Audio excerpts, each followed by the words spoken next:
What are you wearing? A Canadian tuxedo. Canadian. I'm a hockey player. Let's go Blues. Let's go Blues. Let's go Blues. To all you Blues fans, we're bleeding blue with you. Let's go Blues. Let's go Blues. Let's go Blues.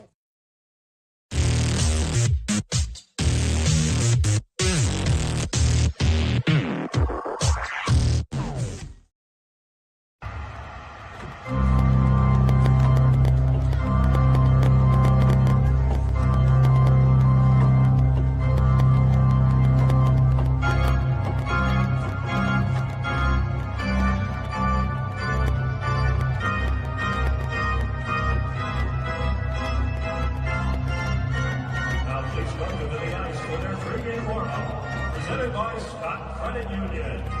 Yours.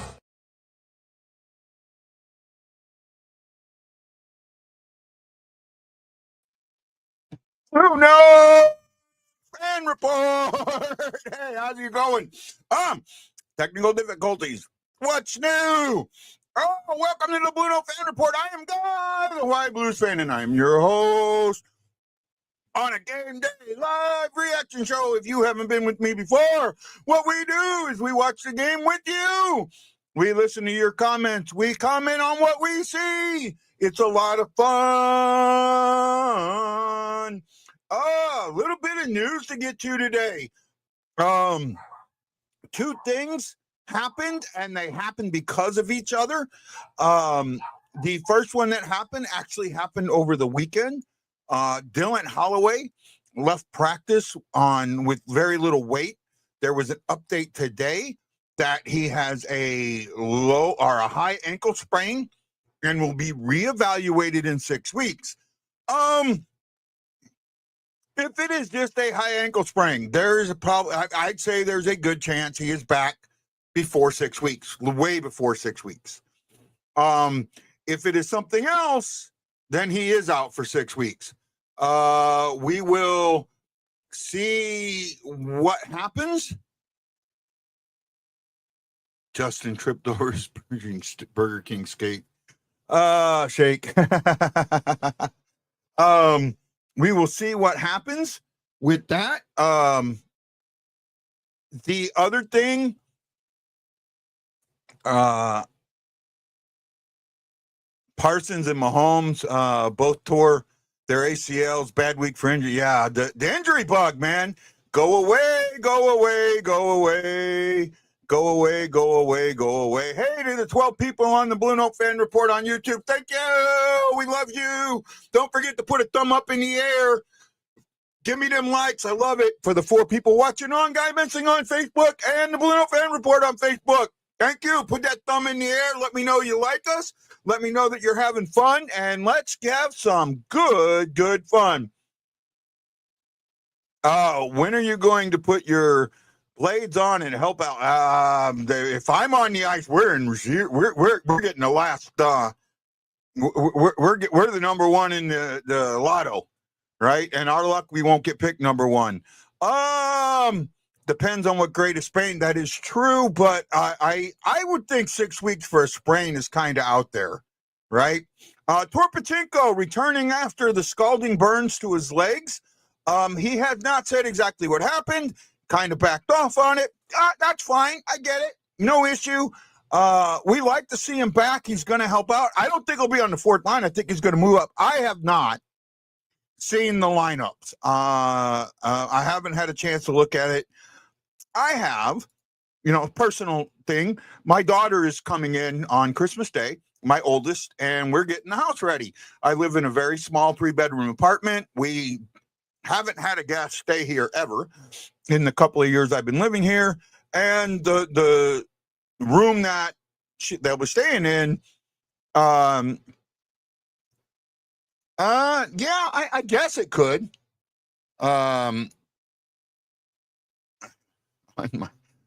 You know what, Jason? I put you in net and everything's going in. I don't think you make a stop. I don't think you make one stop, bud. I'm sorry. I don't think you make one stop at all. Oh, Is he here? Is it? Is it? I heard a deep. I heard a beep. I heard a beep, beep, beep, the beep, the beep, beep, beep. Maybe, I don't know. The Holloway being out for 6 weeks hurts. But something else came back. What came out of this was Otto Steinberg got his call up. He will probably get a rookie lap, I'd say, against Winnipeg or the Rangers. And I look forward to that. I really do. I look forward to seeing them on one of those. Where are we at here?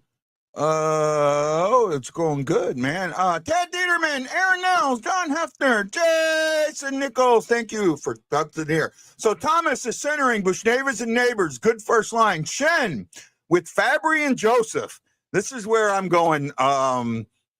Yeah, this is at this point you're going, huh? That's a second line? Yeah. Most teams that'd be a fourth line. Then third line, Dvorsky with McGing and Suter. Not a bad line. McGing is older and he's showing some promise, getting that chance. And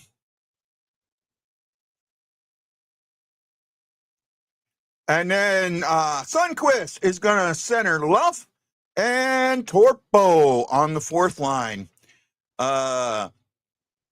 Put me in, coach. I'm ready to play. I can be a right winger or a left winger or a center. Just thumbs up when you're good. Yeah, Tad, we got you, man. Okay, so let's welcome our co-host, our friend, our bud, our pal, Justin Scott. Hey, Justin, how you doing, buddy? All right, I'm doing fine. How about you? Not bad. Everything okay, man?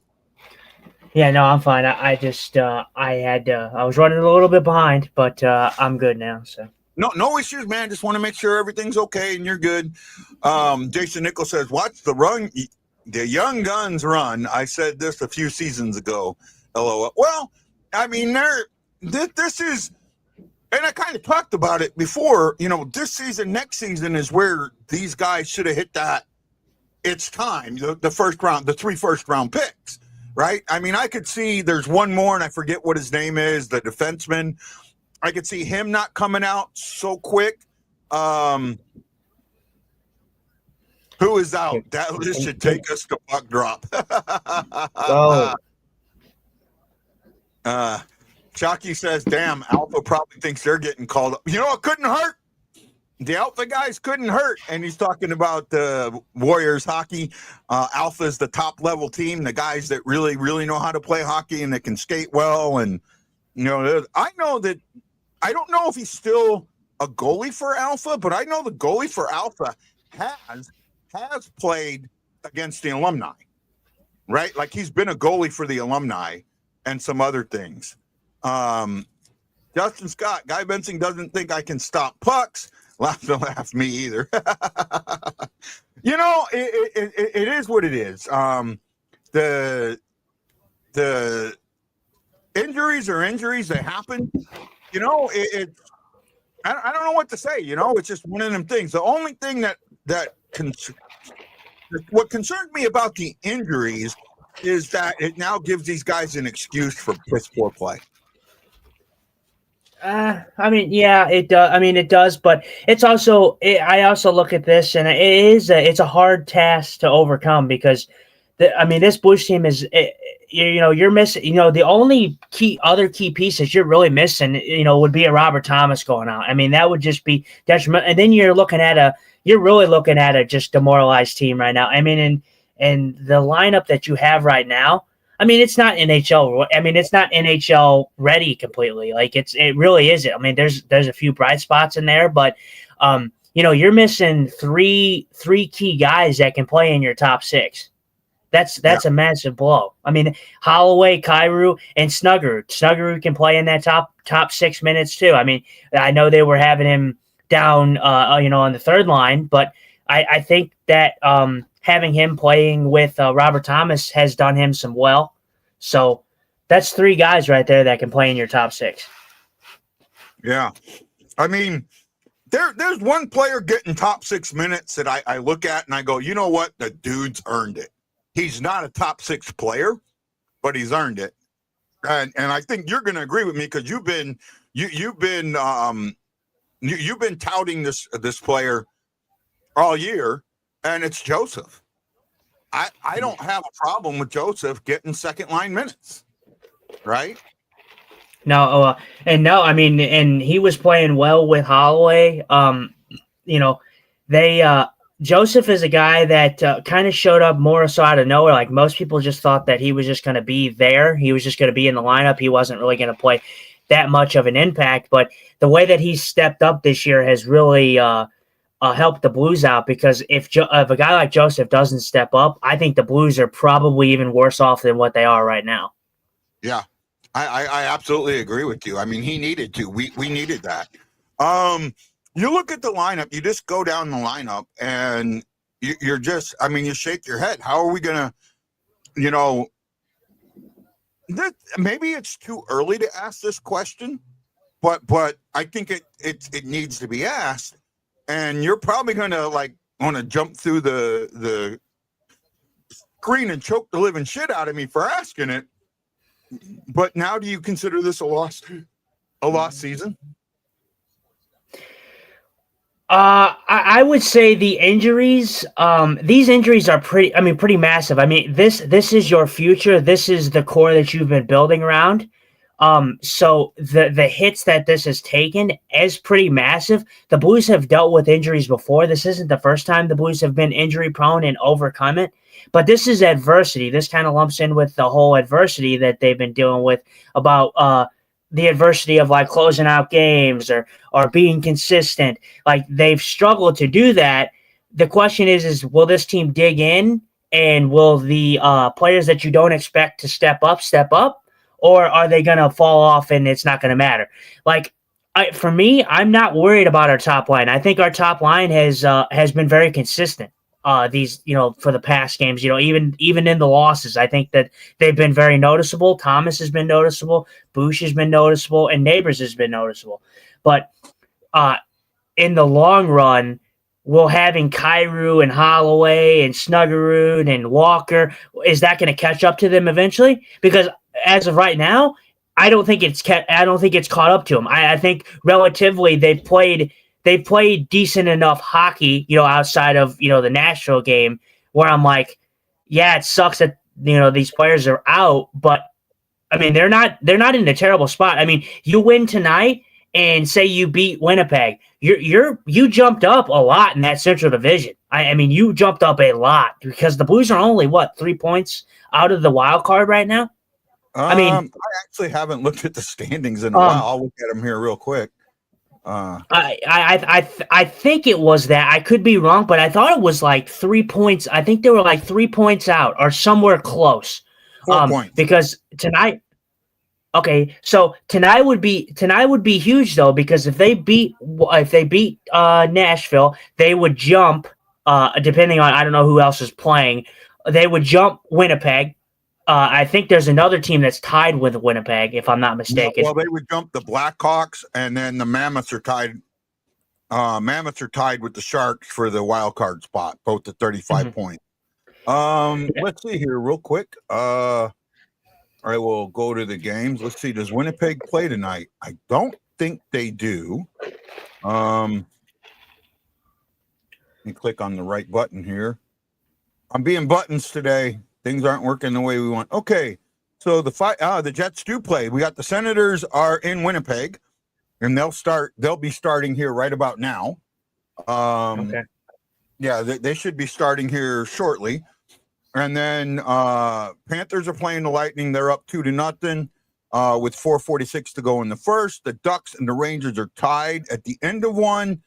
And then the other game that will affect us, the Kings are in Dallas, starting at the same time as us, playing the Stars. So yeah, there is, and not only that, the Sens playing the Jets. There's a good chance. Now I do think with the Sens game that Hullebuck is back, but I could be wrong. Right? Yeah, I don't know. I don't know the whole update. I don't follow Winnipeg all that often, but I know Winnipeg, struggled with Hellebuck being out, which that only caters to what I've been talking about. Winnipeg, they are good because of goaltending. I mean, they do have a lot of good players. Their first line is fantastic, but outside of that, it drops off dramatically, I think, in Winnipeg. But the Blues are. I'm not going to call this a lost season because although that like Nashville beat us very badly in the last game, I'm not going to sit here and say that Nashville is some type of world beater, and it's not me discrediting or anything like that. It's just I know what Nashville is. We've seen it. Nashville has been this way for a couple seasons now. They made all them moves to stack their team, and it cost them. Now I think they're going to be going through a rebuild eventually because I don't think they're good enough to get out of it.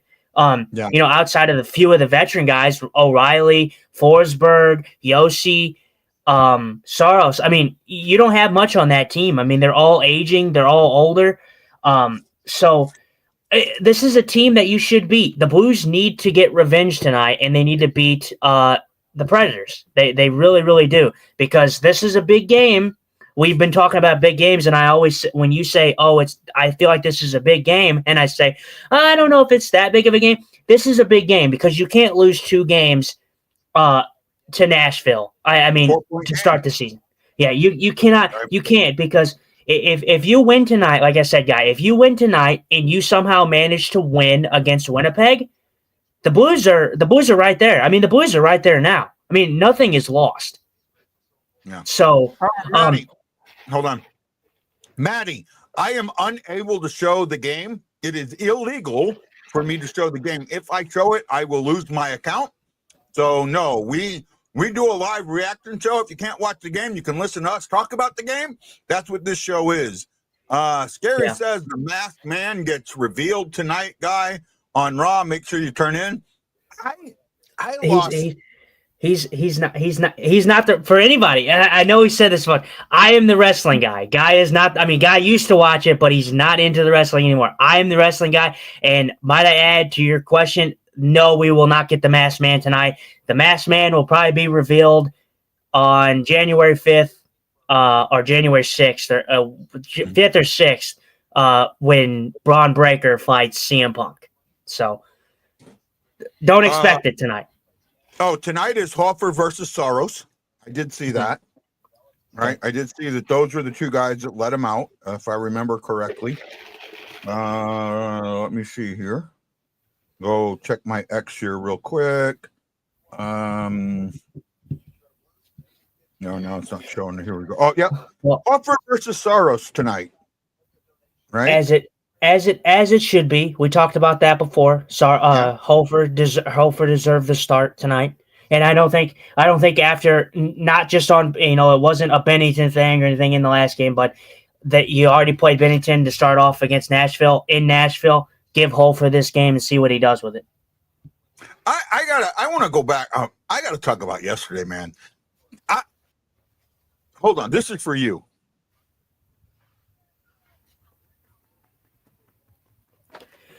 I hear you clapping. I don't hear really. I hear the little bit of it, but I don't hear it.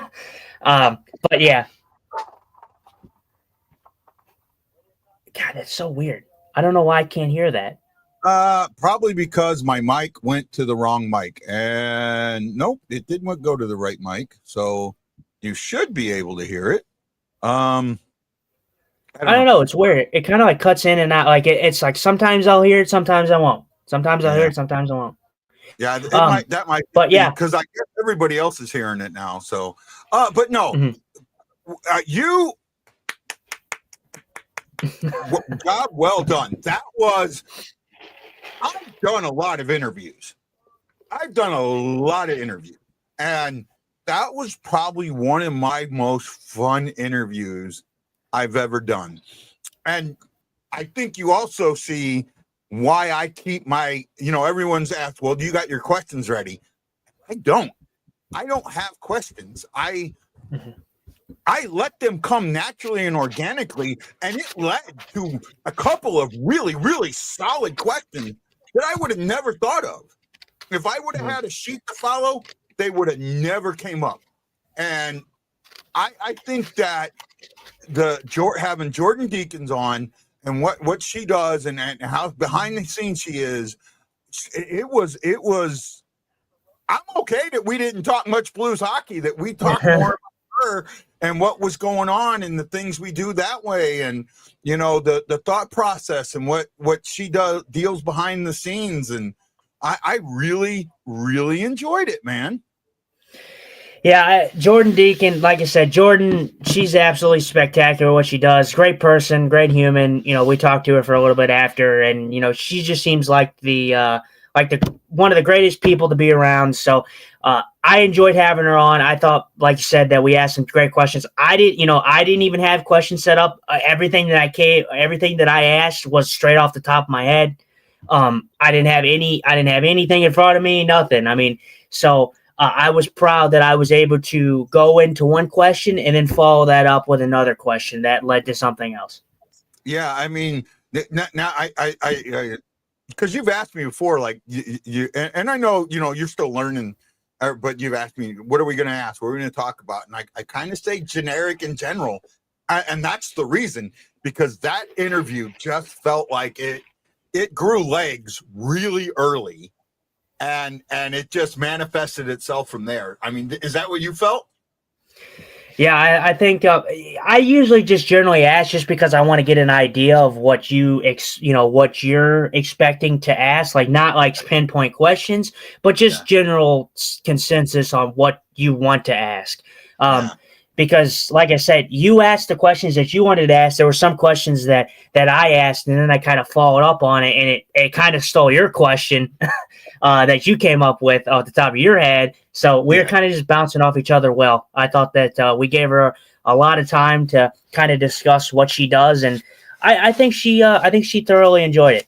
So yeah, I think she did too. And we like you said, we talked to her offline, and I asked her straight up, and I'm gonna say this. I mean, because for me personally, it felt really good. I asked her.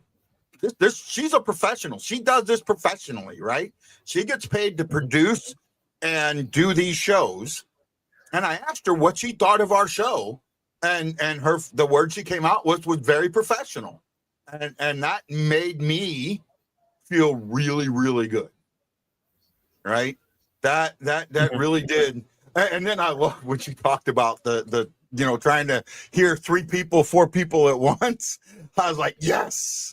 Thank you. Yeah, she's got a taxing job. I mean, for sure. For the people that didn't listen to it, I would definitely go back and give it a listen and understand kind of what goes into her job and what she has to do, because she does a lot. When it comes to breaking up clips, capturing clips for the games, for the highlights, for the pregame, for the postgame, following the stat lines. I mean.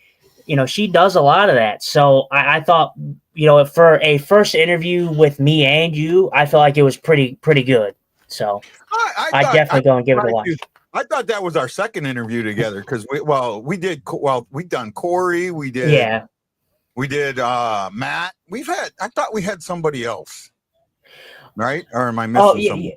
That is accurate. I kind of just meant from it's nice to get like a person, like, not to discredit any of those guys. Those guys are, other podcasters, other fans of other teams. Yeah, just a professional in especially in the Blues organization. She doesn't work for the Blues. What's that? I get that now. That makes a lot of sense. I was trying to figure out why you were saying that, and John Hefner says you guys are a good team, need more arguments.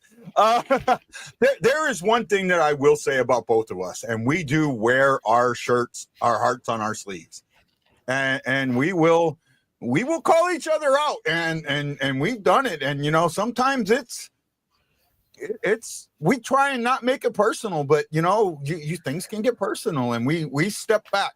I will say this: every time that me and him have had an argument that felt personal, after the show, we have sat and talked about it. Correct? Yeah, I mean it's pretty it's pretty much gone after that. Like after we talk about it, it's pretty much gone. So, I guess you live and you learn. So I mean you may run into a problem where me and him may argue, but like guys said, we do kind of talk about that offline if we get to that point, and then it's kind of gone after that. So like we kind of just move on, mostly. So. Yep. So John Hefner, first Jason Nickel goes, I can't imagine her workday, man. If I'm trying to work listening 100% to the boys from ESPN around me, it would be a whack. I'd be a whack job.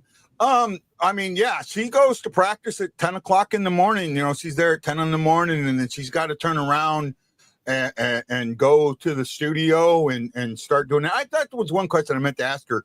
Is she actually in the building, or is she in the radio building? So I forgot to ask her that. I'm not sure. That would have been a good question to ask her. I thought maybe she was in. I don't know if she is now, but I think at first she might have been. Like she might have been in the arena, but I don't know how directly for the Blues. She was in the arena, but I'm guessing now. I guess now she's probably in the radio station. Yeah. Right. Well, I think she said something about. Did she say something about her being in a studio or a production truck, or was I guess the other people being in? She was talking about the TV guys are in the production truck. Mm-hmm. Yeah. 10 minutes to go. What's the final score? He's going 3-4 notes in OT. I don't even remember what I said on the video last night because I did a quick video for you. You said 4-2 Blues. 4-2, and I know I went with Torpedo. The torpedo. I went with with Torpachenko, and I think that's when you got a guy coming back, especially from the injury he did, and the things that he said. I was like, okay, that's the guy that's going to want to prove something, right? That's the guy that's going to come in and want to. And didn't he have like a 2 or a 3 goal? Didn't he have a 2-goal game not too long ago? Or last season. He's had games where all of a sudden he's putting him in the back of the net. So, he could be that guy tonight.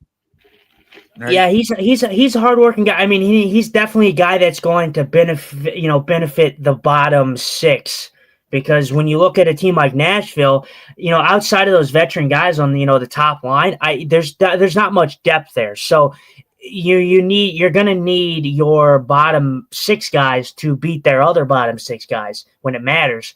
And Torpachenko is going to be a guy that's always blue collar. He's always working hard. He's going to be physical. I think Torpachenko is the obvious pick to watch tonight.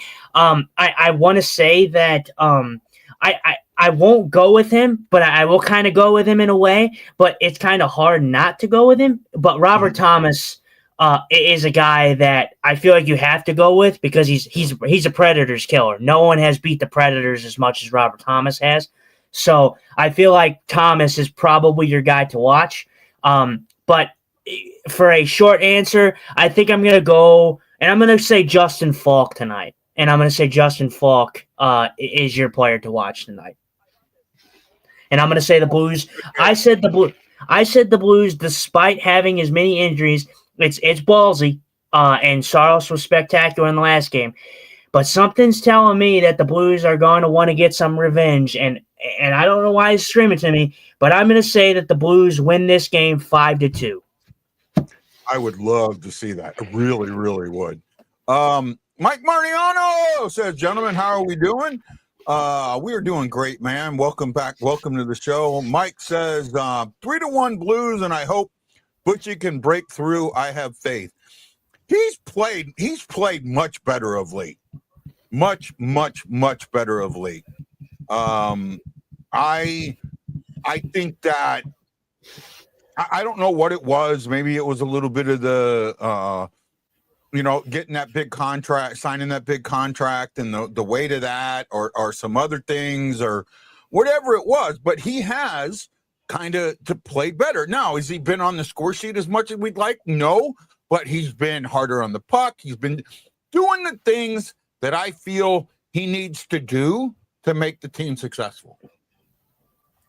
Thomas, like I said, I'm not worried about the first line. Thomas, Neighbors, and Boosh have been the most consistent line, night in, night out. They seem to get, and partly due to the fact of Thomas is just a great hockey player. I mean, he's starting to catch his stride to where he's being consistent and even more consistent. So He froze for a second. He'll be back. Oh, you still there, bud? Yeah, no, I'm good now. I'm saying I don't want to discredit the line because those guys have worked well together. They just seem to know where each other is on the ice at all times. So that's a big thing with their chemistry right now.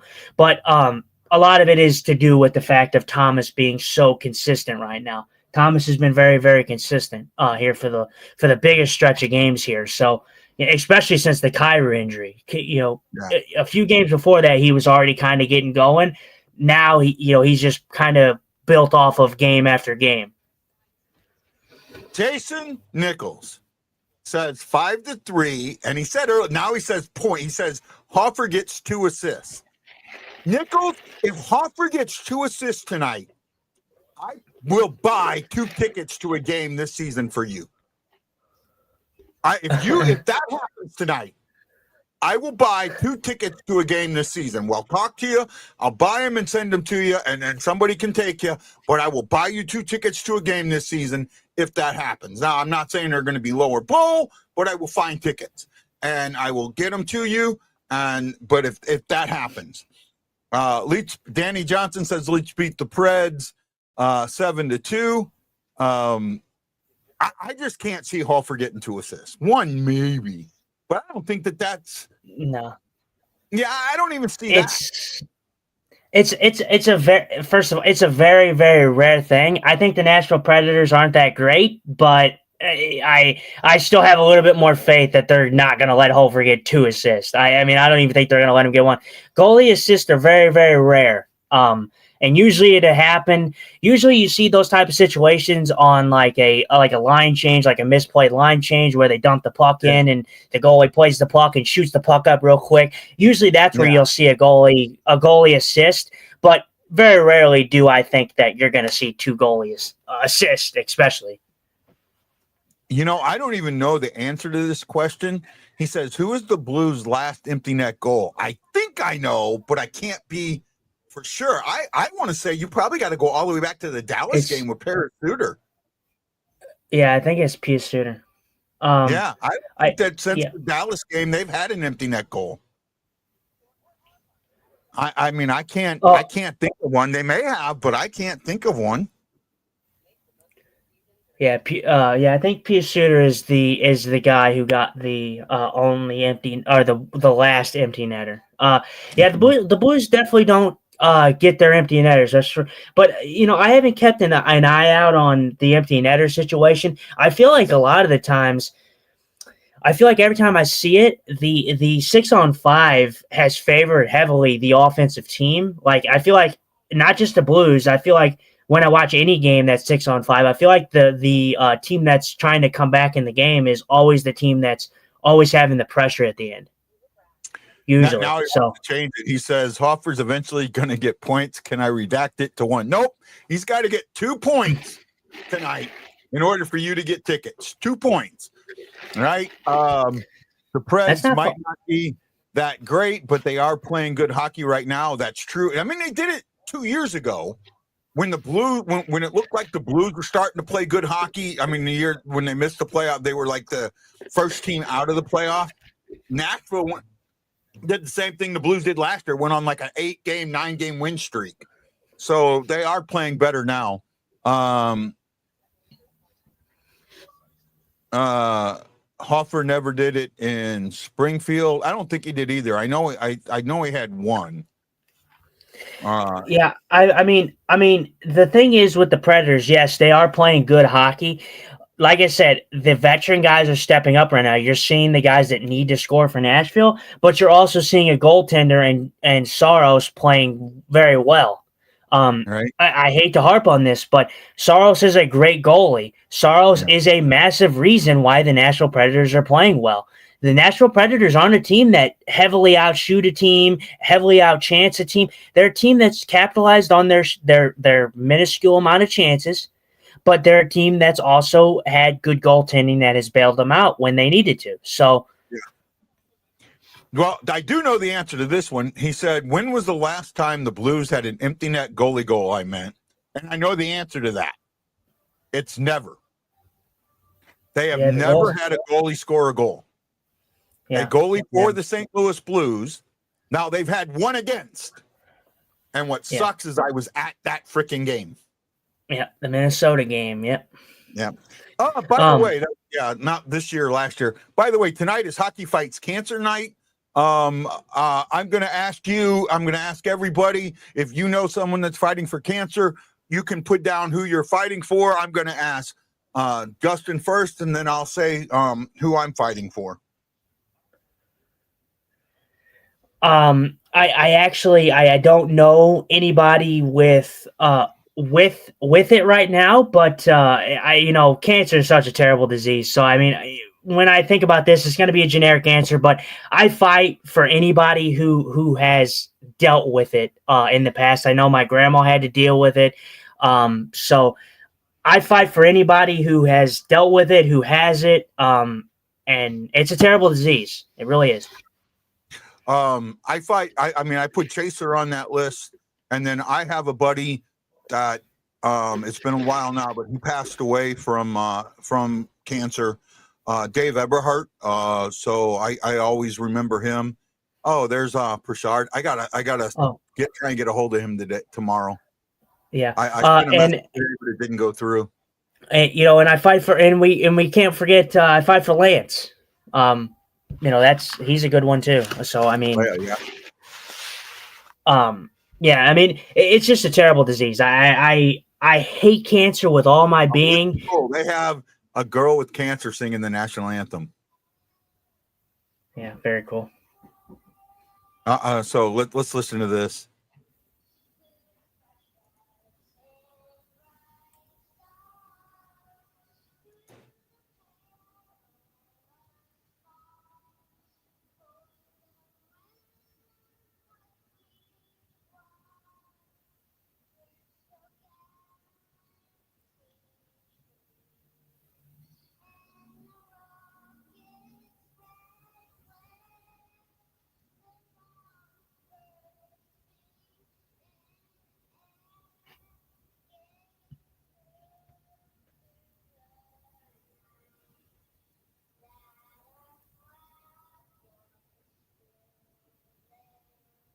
What a moment.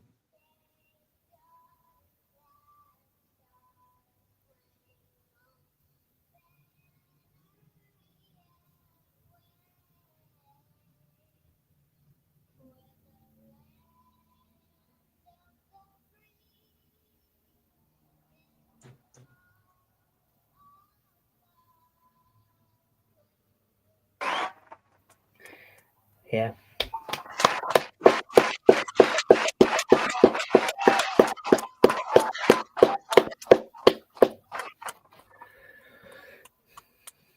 Standing O, young lady, standing O, outstanding job. Outstanding job. That's got to be so hard for a kid to do in front of 18,000 people. And Prashad, the smile on his face, really, really good. Corey! We got Corey in the house. Corey! Hi, Corey. How you doing, buddy? John Hefner had a double mastectomy when I was in high school. Doc said, not much left. You just met her. Yeah, she's great mom. Great mom. I did her. Wow. That presentation, that's what I talk about. We talk about this too. I feel like the Blues organization, the presentation has never lacked. I feel like they do so many cool things when it comes to nights like these. I guess words can't really describe the greatness in that moment. I mean, just seeing all the fireflies in the crowd, and seeing that utter silence. I mean, usually you hear that, you hear the fans who, blurt out or anything like that. Like, just nothing but silence. Just a great moment. Well, hey, Corey, if you want to join us during the intermissions, let me know and I'll send you a link, man. We'd love to have you if you got time. I mean, you don't have to, but I'll throw that option out there. I think Justin would. If I didn't say this, Justin would probably beat me up for not saying it. I'm fine. Corey, if you're wanting to hop on, you can. I know that you're available tonight, so yeah, for sure, hop on. Give us more to talk about. I need to get myself a Hockey Fights Cancer jersey. I've always wanted one. I need to get one. Yeah, this is really neat. The Blues are one of the last teams to do the Hockey Fight Cancer. Yeah. Right, they are one of the last teams, and this is really cool. She's going to ring the bell tonight. Oh, she's doing the puck drop. I thought she was ringing the bell. I think she's got one treatment left. Yeah, really good. Really good.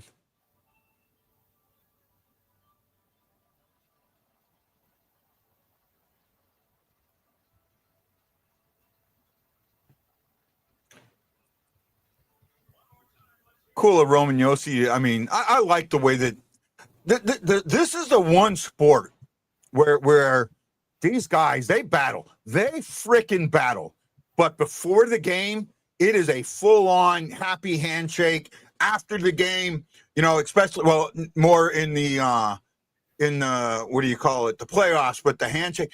Remember, what was it? I think last season was Marc-Andre Fleury's last season, and when he played against I'll think it here, the Capitals. Yeah. Ovechkin pulled everybody back going into the locker room, pulled them back to go out there and shake hands with Fleury. I mean, that's just the way this community in and of itself cares about each other. Really, it's impressive to me. It really is. Yeah, the like guys said, hockey is a sport where you see it. Like they go to battle, they go to war almost, but like at the end of the day, they're all human and they all kind of come together in the end, and they do great moments like that where they, especially that, and that's one of the big reasons why I like Alexander Ovechkin. I mean, that's a veteran guy, and that's a captain,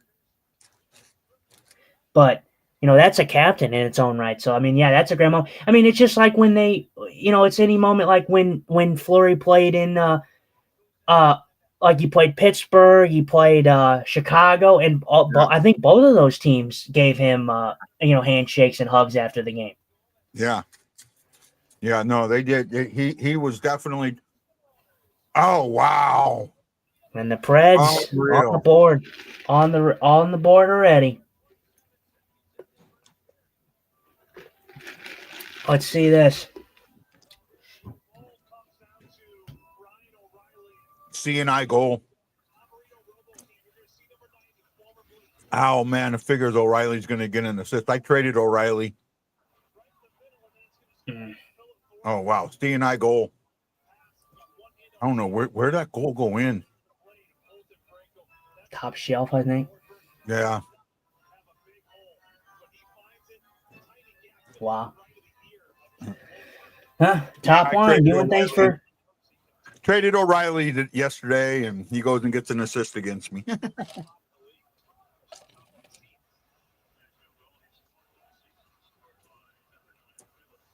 Well, now answer back. Right? Let's get back into this one. Let's figure out where we are, who we are, what we are, and do the right things.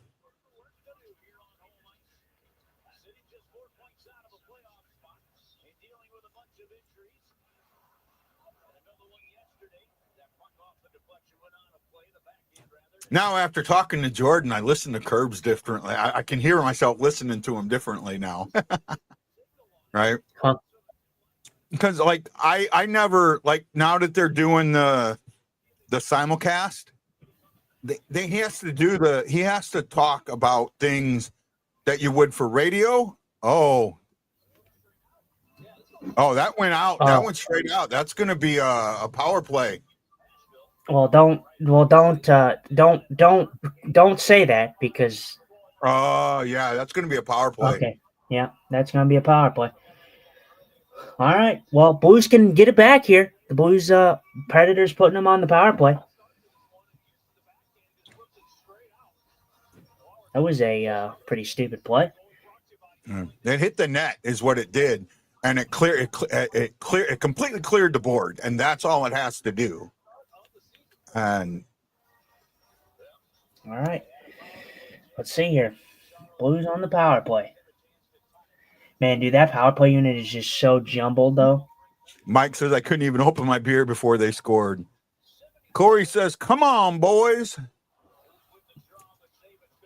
It's okay. It's a seeing eye shot. I mean, it's exactly what the Predators want. They want their top guys, but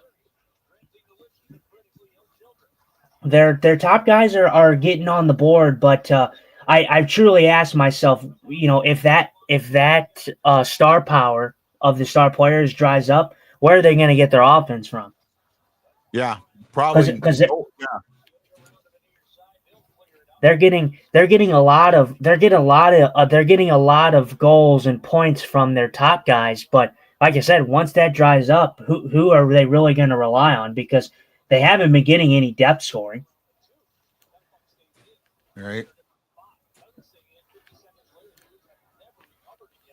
All right. Well, Blues got to get going on this power play. See, this is a problem though with having so many guys out. The power play units are so jumbled.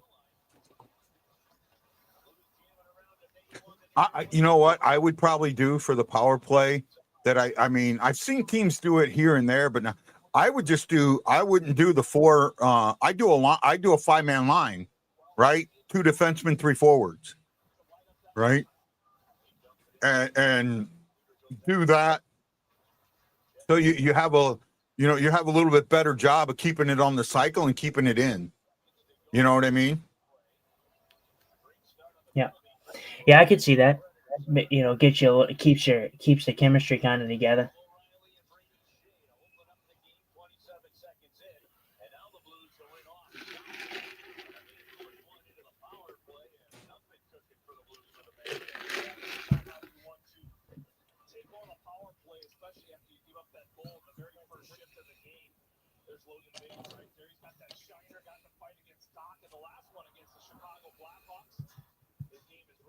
Corey says looking a little disconnected. Yeah.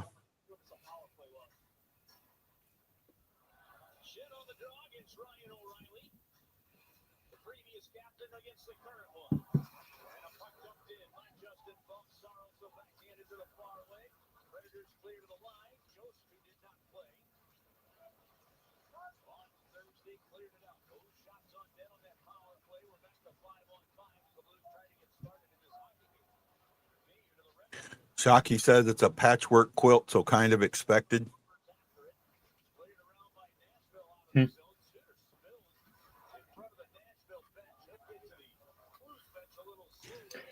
Oh, I want to say something. I want to put something out there while we got some people watching us, and I might say it later if more pop on during an intermission or something.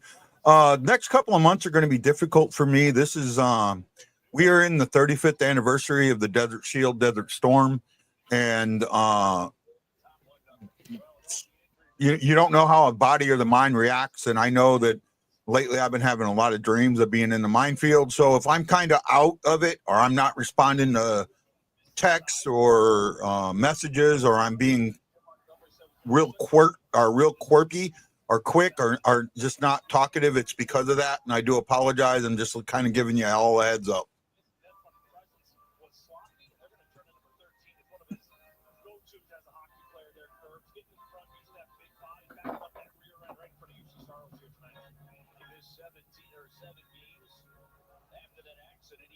We didn't no shots on the power play. I mean, they were disconnected, and that's okay. Patchwork quilt. You just you figure it out, right? If you only give up the one goal and you can manage it from there, okay, then you've got a chance. But you just can't give a bunch up, like happened in the last game where all of a sudden they're scoring in bunches. You can't give 4 goals to Stamkos. Or not Stamkos. Yeah, was it Stamkos? Yeah, Stamkos. Yeah.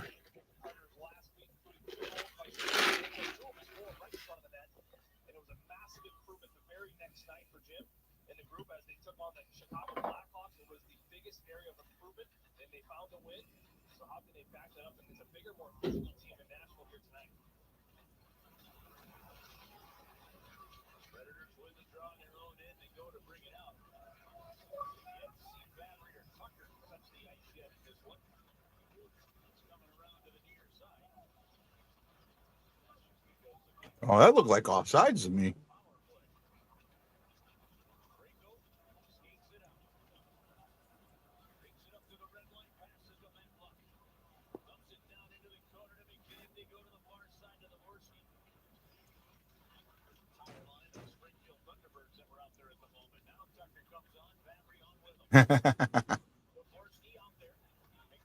The Thunder line.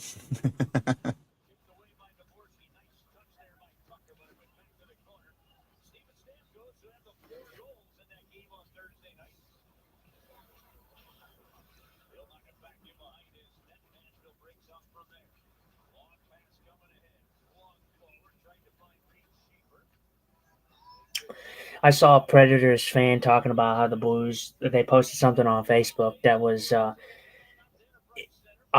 saying that the Blues had no positive or negative player or positive plus minus players. Yeah. The backlash that they got, not even from just Blues fans, but fans in general, saying like, first of all, you're a Predators fan, so why are you even talking? Because I mean, what have the Predators done? Absolutely nothing. So, Well, Fabry's a plus. no, I don't know. I can't remember when this was posted. I just saw it today. It might have been posted a few days ago or something like that. But Well, Thomas is a 0, so yeah, I just found it funny. I thought it was funny. yeah. They've only got 2 players that are positive, or 3 players that are positive, anyways, and their highest is 6.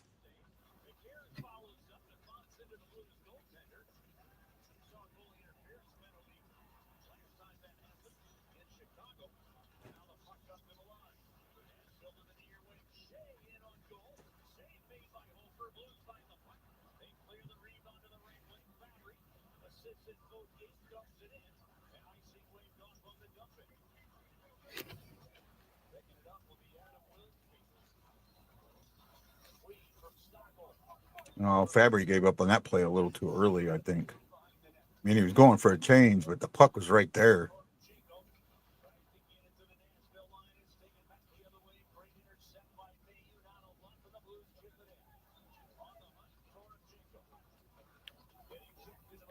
Right now, all they're doing is chipping it in. They're not coming into the zone with any speed whatsoever. Right?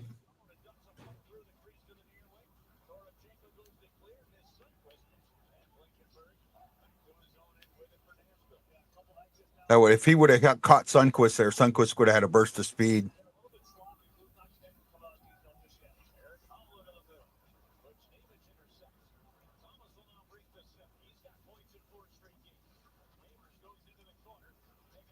Thomas with the 4-game point streak.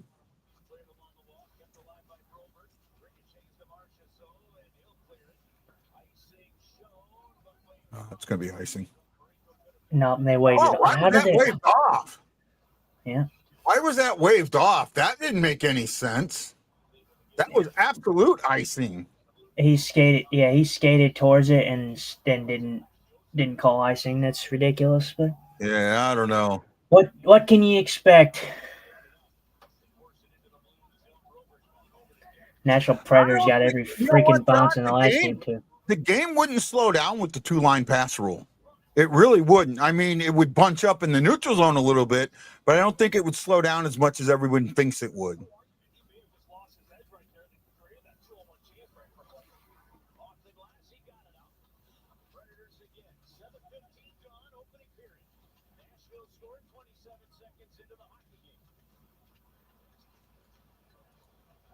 Yeah, the best part, and Shockey said the best part about Torps Burns was you just wait till the pain subsides and the skin heals. And he basically said that. You know, he basically said it. He said he healed kind of fast.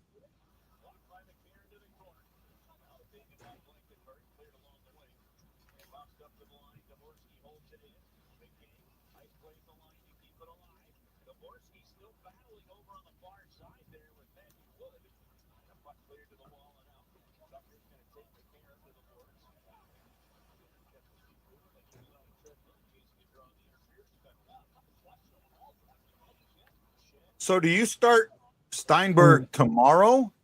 Or not tomorrow, Wednesday against the Jets? Or do you let him have his first game against the Rangers?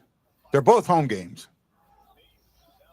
Oh, I mean, I think they call him up. I feel like they're gonna probably play him Wednesday Against the Jets.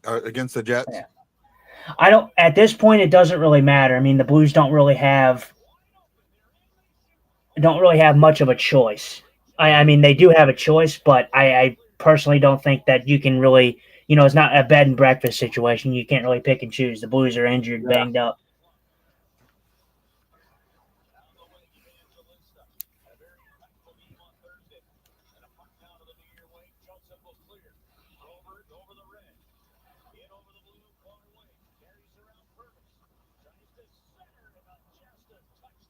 Oh, he couldn't get it to Sunquist. That was a good, it was a good play. Just couldn't get it in there to Sonny.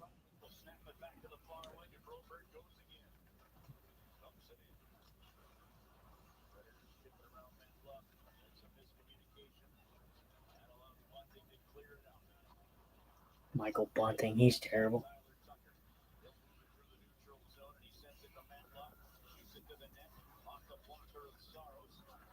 The speed is coming. That's what Corey says. Yeah, I mean, you feel it. I mean, it hasn't been bad. Just been discombobulated right now.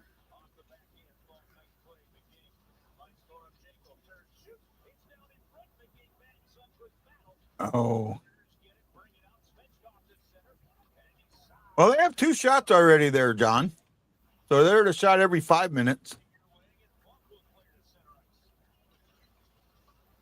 And the shots are only 5-2, so. Yes, Dvorsky. What about that, Jonathan, Johnny boy? There's your third shot. Who was that? Dvorsky? Dvorsky. Yeah. Did you hear the horn? I did. I heard it a little bit. I didn't hear it like prominently as it usually would, but that's okay. I don't know what's going on with that, man. Was that? Ew, that was a. I don't know who flipped that puck up. It might have been Falk. McGing. No, I'm talking about the flip originally in the zone. McGing made that play afterwards, but someone flipped it to him. I think it was Falk. Yeah. My player to watch. Great shot. Yeah. Well, there you go. There's your goal in 3 shots. It took the Preds, they've got 1 in 5 shots. I mean, they didn't score in their first shot, but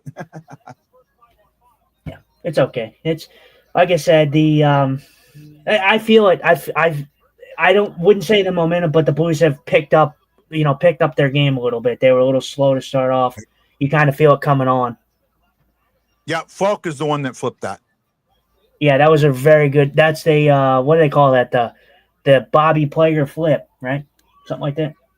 Yeah. Is that right? I think that's right. Because Colton Parayko does that. Yeah, Parayko does that. Parayko does it, but they call it something. It's not Parayko, not the Parayko flip. It's something else. I don't think it went through the skate runner, Shockey, but hopefully we'll see the preview or the replay again.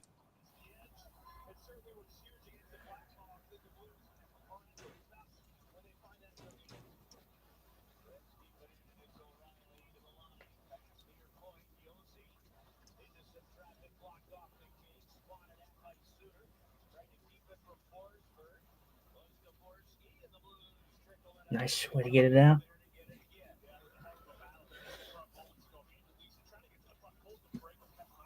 Nice pick.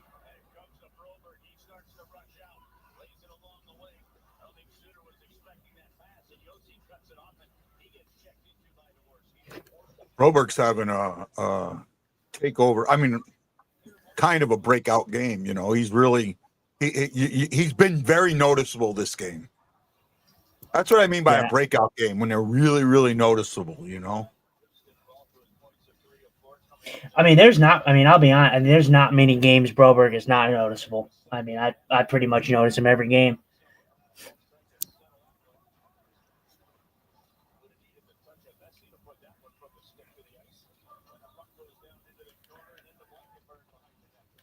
Oh, Dorchenko. Jesus Christ. That's the Russian torpedo right there. Yeah, if you can get, I think, like Curbs and Joey, they're talking about, if the Blues get physical, this will favor the Blues. Blues are at their best when they're physical. Hits are 3 apiece. I mean, this is. I mean, the game has changed. You were right. Momentum. You said, you know, it's not like the full momentum's gone our way, but the play has changed. Well, go ahead. What's up? No. No. Oh, we're getting a penalty. No, I was saying that, yeah, the momentum, it doesn't feel like they have the momentum completely. It just feels like the play has been changed a bit in the Blues' favor. I mean, the Preds weren't really controlling by any means. They scored, and then it was kind of just dump and chase for both teams for the most part. I have a question for you. Would you? I don't answer questions. Would you say that there? I mean, right now, that in the last 10 years, not counting this year, so going back 11 years, in the last 11 years, that Neighbors is the best first-round pick that we've had? I'd have to. I don't know. I'm not very good with draft order. I'd have to know, like, the list, if I'm honest. So I'm going to go over it for you. Actually, he might be third. So going back 10 years, we had none. And actually, I'm going back 11 because I'm not counting this year. In 2016, first-round pick, Tage Thompson. In 2017, had 2 first-round picks, Robert Thomas and Clem Costin. In 18, Dominic Bolk. None in 19. 20, we got Jake Neighbors. In 21, we got Zachary Bolduc. In 22, we got Jimmy Snugard. In 23, we got Dvorsky, Steinberg, and Lindstein. Lindstein, I think we'll see next year for sure. 24, Adam Jarek, who hasn't come up yet. And then last year, which I'm not counting, was Carbonell. Mm-hmm. I would say he's either second or third on that list. Well, I mean, I would say Robert Thomas is number one. I don't see how you can not put Robert Thomas in number one. Jake Neighbors is up there, though. He's probably, like he said, probably 2 or 3. I mean, if you're looking at it from a perspective of, I mean, Jake Neighbors has probably got to be up there. He's a St. Louis Blues currently. So he's probably going to be there. Like, even though I still don't think, like, if you look at it like a Tage Thompson per se, I don't think Tage Thompson is going to be that kind of guy that he is in Buffalo. He wouldn't have had the opportunity that he had in Buffalo that he would have had here. So I don't think Tage. Yeah, I think he could have been a solid player for the Blues, but I don't see him being the top line forward that he is now for Buffalo. So I think you'd have to go with Thomas, and then you'd have to probably go Neighbors probably. I would go Thomas, Thompson, Neighbors. I mean, you got to give the guy. What do you have? 70 or 45 goals or 70, 80 points, something like that. So I mean, he had it 1 year, maybe 2. I don't know, and you're right. Oh, here we go. Oh my God. Oh. Great shorthanded attempt there. So close. Broberg breaking out of the zone, getting in there, and then they get the rebound chance right there. Soros coming up big again. Yeah, I mean, yeah, I would say Tage Thompson, yeah, is probably 2. I just was going off of the fact of, like I said, that, yeah, he's a great pick, but he's not with us anymore. So technically, Buffalo gets the benefactor of that. Yeah. Oh, I get it, but I mean, he's still, when you're saying our best first round pick, he's got to be up there. I mean, because he was our first round pick, even though. Yeah. Oh, off the post.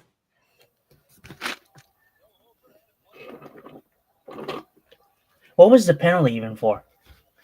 Penalty was hooking on Fabry. Okay.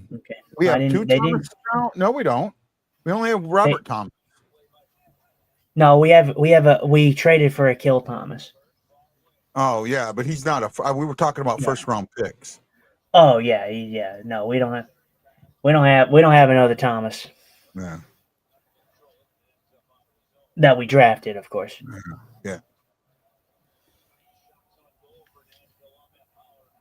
All right, Blues get the penalty kill. Well deserved penalty kill. Solid one. I mean, that was 2. They got 2 shots on the shorthanded attempt. Yeah. They've been doing that all season, Corey. Corey says they're giving the Preds too much room in front. Oh, here we go. Here we go. Nick Hagfish. Oh, come on. See Shin again. Not the guy I want fighting.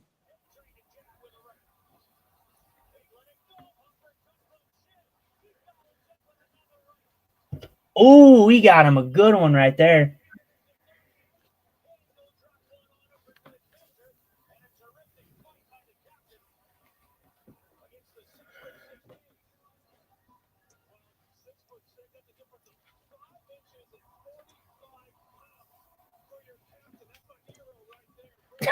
That's my hero right there.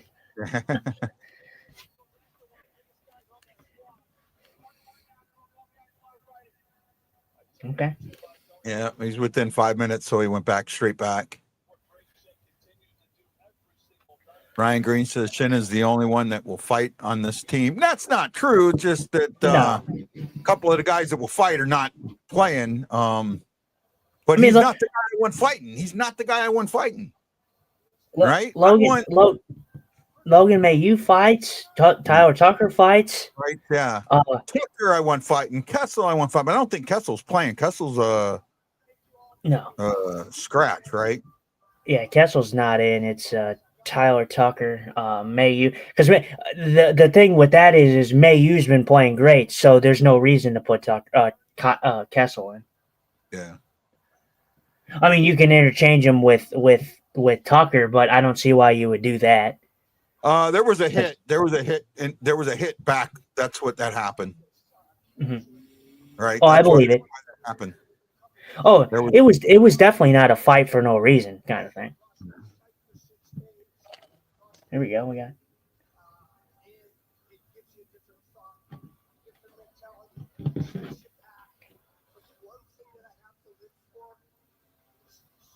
Oh, our interview for next Sunday is up in the air now. Oh yeah, why is that? Not from me, from the person. So I thought we had a confirmation. He came back and told me today I can't confirm yet. So oh well. You hate to see it. Do what you can, Yeah. Garth who? Garth Butcher? Oh, yeah. That's probably what he's talking about.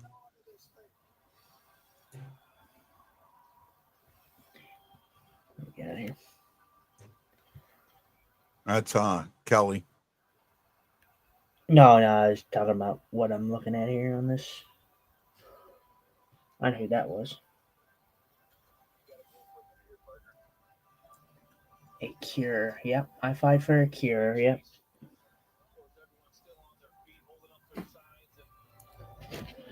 Can you pop me out real quick? Yeah.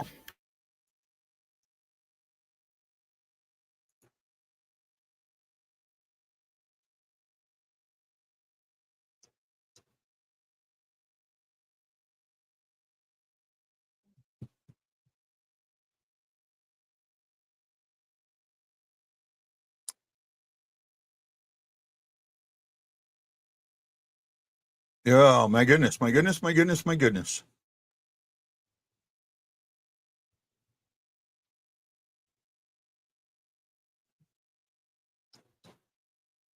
Five for fighting. Actually,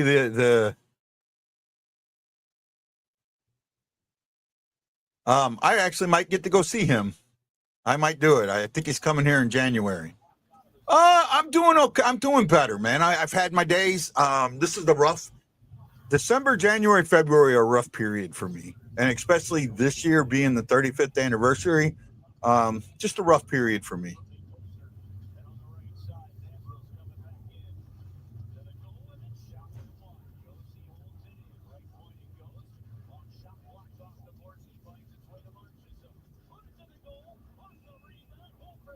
I save Holtz. Predators are just playing for garbage, man. They really are. Yeah. They are just shooting garbage. I mean, zero pressure, just shoot the puck. Hope for the bounces that they got in the last game.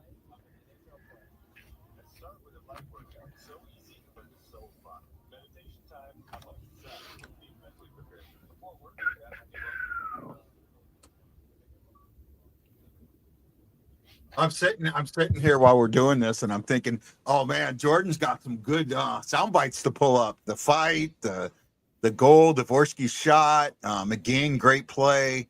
I mean, the flip. I mean, I'm thinking Jordan's having fun today. Yeah, I bet. Yeah. Well, hopefully she can cap it off with a win. Yeah. That'd be nice.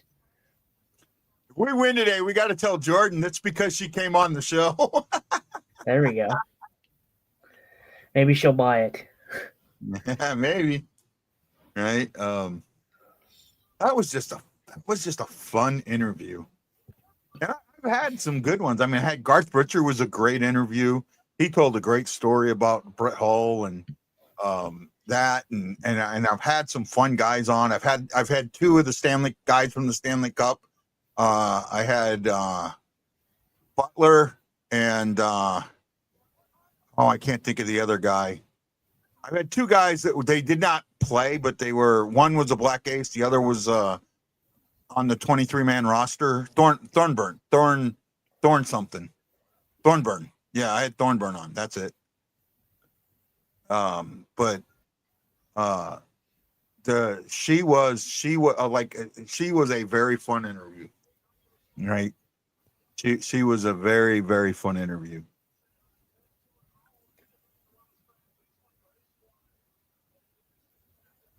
Yeah, I mean, yeah. Well, and you saw the fighting. I mean, you said no one fights. Holloway fought last game. Thornburn. Thank you. I just had trouble trying to remember who it was. I had him on. I actually have him in my phone. Name dropping. I had Chris Butler and Chris Thornburn on, the two Chris's.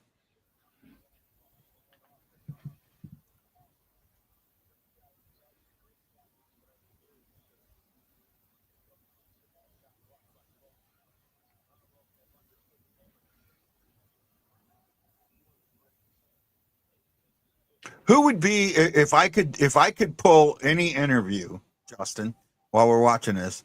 Who would be your like bucket list guy? Who would be the guy that you'd want to talk to more than anybody else?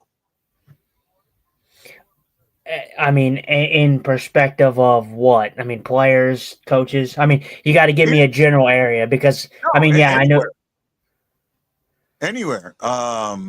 The player, coach, fan, anywhere, any connection to the Blues. I mean, I think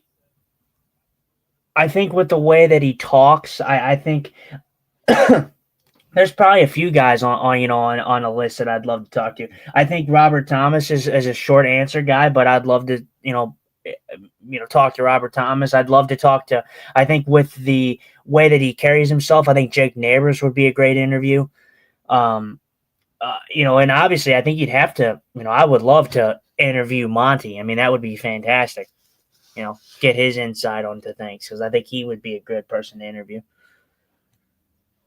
You know what? We brought that question up in the pregame there, bud. What would it take from now to the Olympics for you to believe this is over? Not be over 500 at the Olympic break. You got to be over 500 at the Olympic break. Yeah. Oh, yeah. You definitely do. I mean, this team is this team is capable. This team is going through injuries. But this will speak to the test, because if the Blues can get over 500 with the roster that they have, not discrediting any of the guys that we have now, but a lot of them are Springfield Thunderbirds.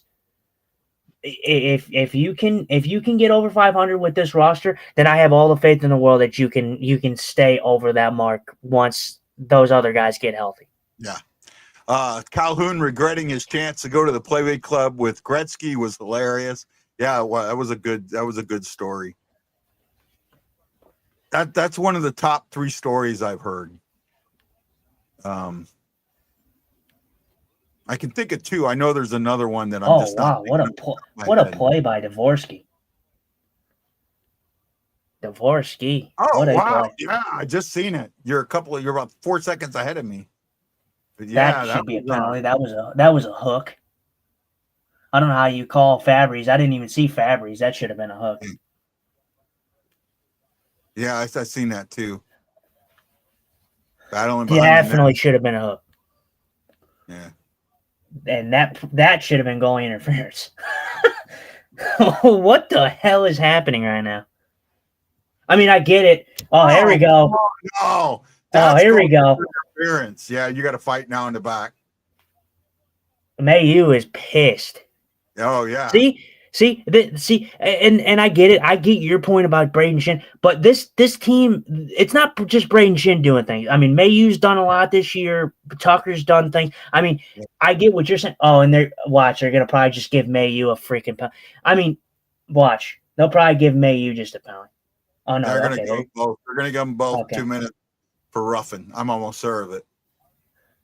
I'm liking this kid, man. It's still too early to say, oh well, I'm completely fine with the Bolduc thing, and I'm not as going off. Milo's John with them in the they're John in the box. How is that? How is when this penalty ends, they're going to be going at it. How is this? How is that not a penalty on McCarron? My man hit Hofer and then cross-checked him. No, we're getting a power play. McCarron's getting a penalty. And then Schaefer and Malu are getting minors, probably for roughing. I mean that's fine, but how is that not a penalty? First of all, how is that not a penalty on McCarron for hitting? He hits Hofer and then cross checks him. He is getting a penalty. Is he getting a penalty for that? Yeah, I think so.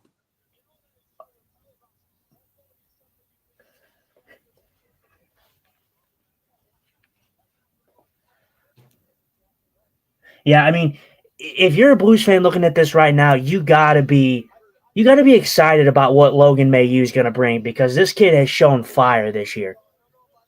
Oh, here's Chaser.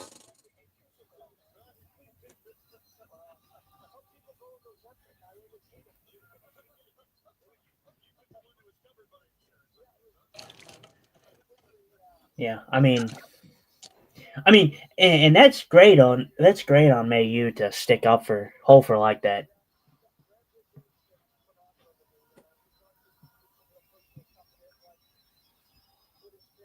And McCarron, he's a goof. That guy is an absolute goof. McCarron, 2 minutes for slashing. McCarron, 2 minutes for roughing. Mailloux, 2 minutes for slashing. Okay, so McCarron didn't even get a penalty. McCarron didn't even get a penalty for freaking crashing into our goaltender and then shoving him away. That's ridiculous. Well, unless that's the roughing penalty. No, I would assume the roughing penalty is probably just on. No, the roughing wouldn't have been on that. It would have been goaltender interference. I mean, unless they just called it wrong. No, they gave them both 2 minutes for slashing, 2 minutes for roughing, so no power play. Yeah, that's a joke. See, and that's the consistency problem that we talk about. First of all, the Blues should be on the power play. First off, yeah. I mean, I mean, that was. I mean, first of all, we saw a hook before this whole thing even happened. We saw a hook on Sundquist, no call. Then we see the McCarron guy run into Hofer, shove him down, no penalty. Yeah, I don't know.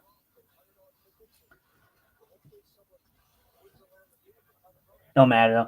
I feel the energy in the building right now though. I'm not even there, and I can kind of feel the Yeah. energy in the arena.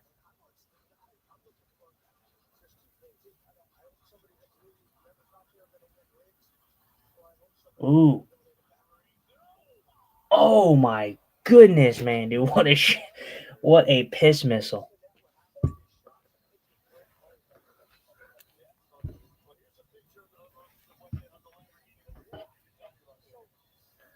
You see that? Yeah, I saw it. I'm listening to Chaser. I'm kind of watching both.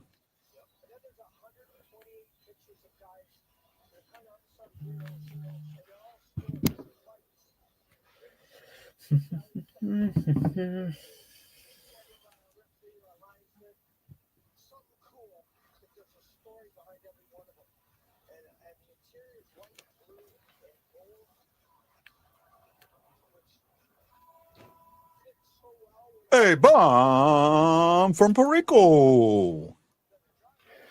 Yeah, that was a piss missile. Yeah.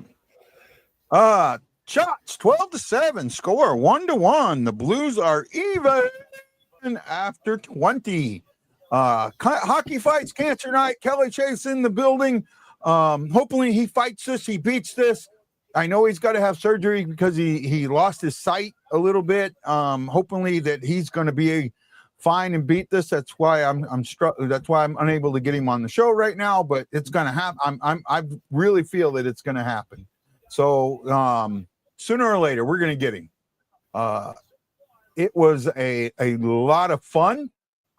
Good period. It didn't start out great, but the Blues hang in there. And McGing, great pick, gets a puck over to Dvorsky, who just finds it, top shelf, bar down, and makes it happen. It's been a heavy hitting game.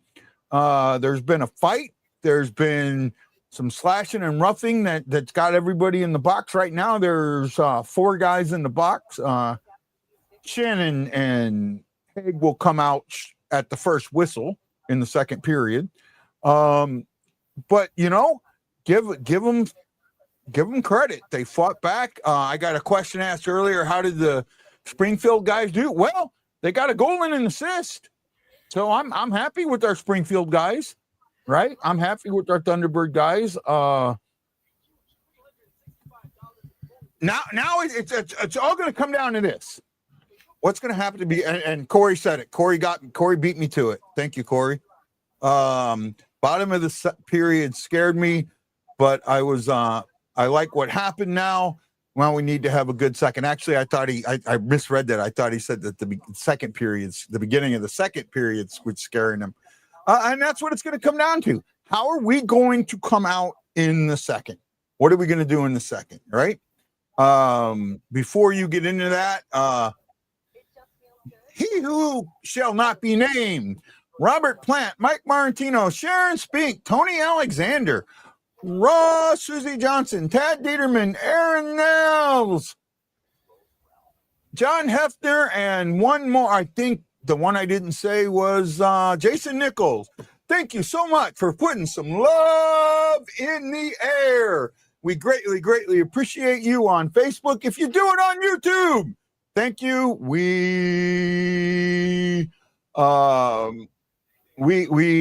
can't see your name, but we appreciate you. Okay, now you can answer my question.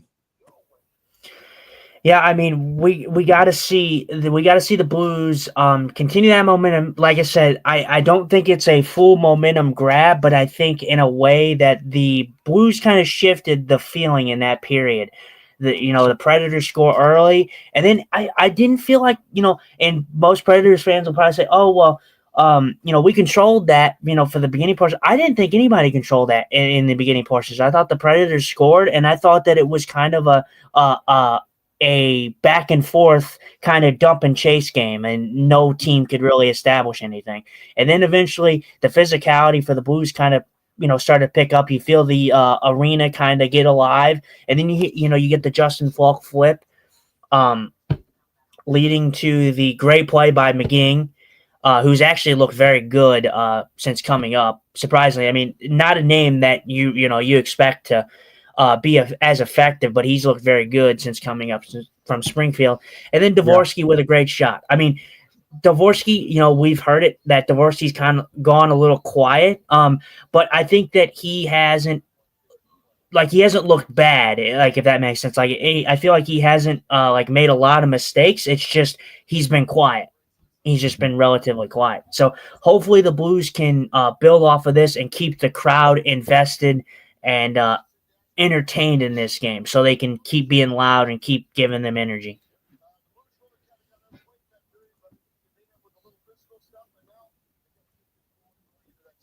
Yeah, sorry, I was looking at my other messages trying to catch up here. Yeah, no, I do feel like there was not a complete momentum shift, but what they did was bring the crowd back into the game. It felt like the crowd, as soon as, they score 27 seconds in, the crowd, the air went, here it is, they're almost cheering, and then the air went out of them. And then through that period, while it was back and forth and there was no control, and, for a while they weren't getting shots, but all of a sudden they did bring the crowd. They started bringing the crowd very gently back into it. Brian Green, self-inflicted trauma is great. John Hefner. They brought the crowd back into it, and that's what it feels like to me. You said this, I can feel the energy in the building from here. And that's what I think happened, was just that feel of, oh wow, just that, what a shot they're showing it.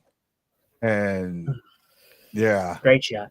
Great shot. To McGing, to Dvorsky, all three of them made great plays. Dvorsky kicks it to his stick, and that gets it over.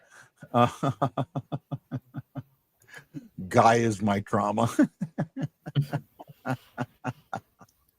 No, I feel, I'm going to take one small negative away from this, and I know you're not going to, I mean, some people aren't going to like it, but the Schenn fight to me is kind of a negative, right? He's not playing on the third line. He's a second line player. You can't have that guy fighting, right? I mean, that's what Tucker's job is. That's what Falk's job is. That's what who's playing with Falk? Mayu? No, who's the other defenseman? I'm forgetting somebody. You got Fowler? You got Fowler, Falk. Yeah. Well, I don't know if Fowler really is. Fowler's not a fighter. The thing is, and I get what you're saying, but I'm not going to chalk it up as a negative. The Schenn fight wasn't a fight that we saw that one game early in the season where Schenn kind of just fought when the Blues were up in the game already, and it felt like it was a nothing fight. That something happened. There was a hit thrown, and then they ended up fighting. So I didn't have a problem with this one. This one kind of just built further off of why I said the Blues kind of shifted that period.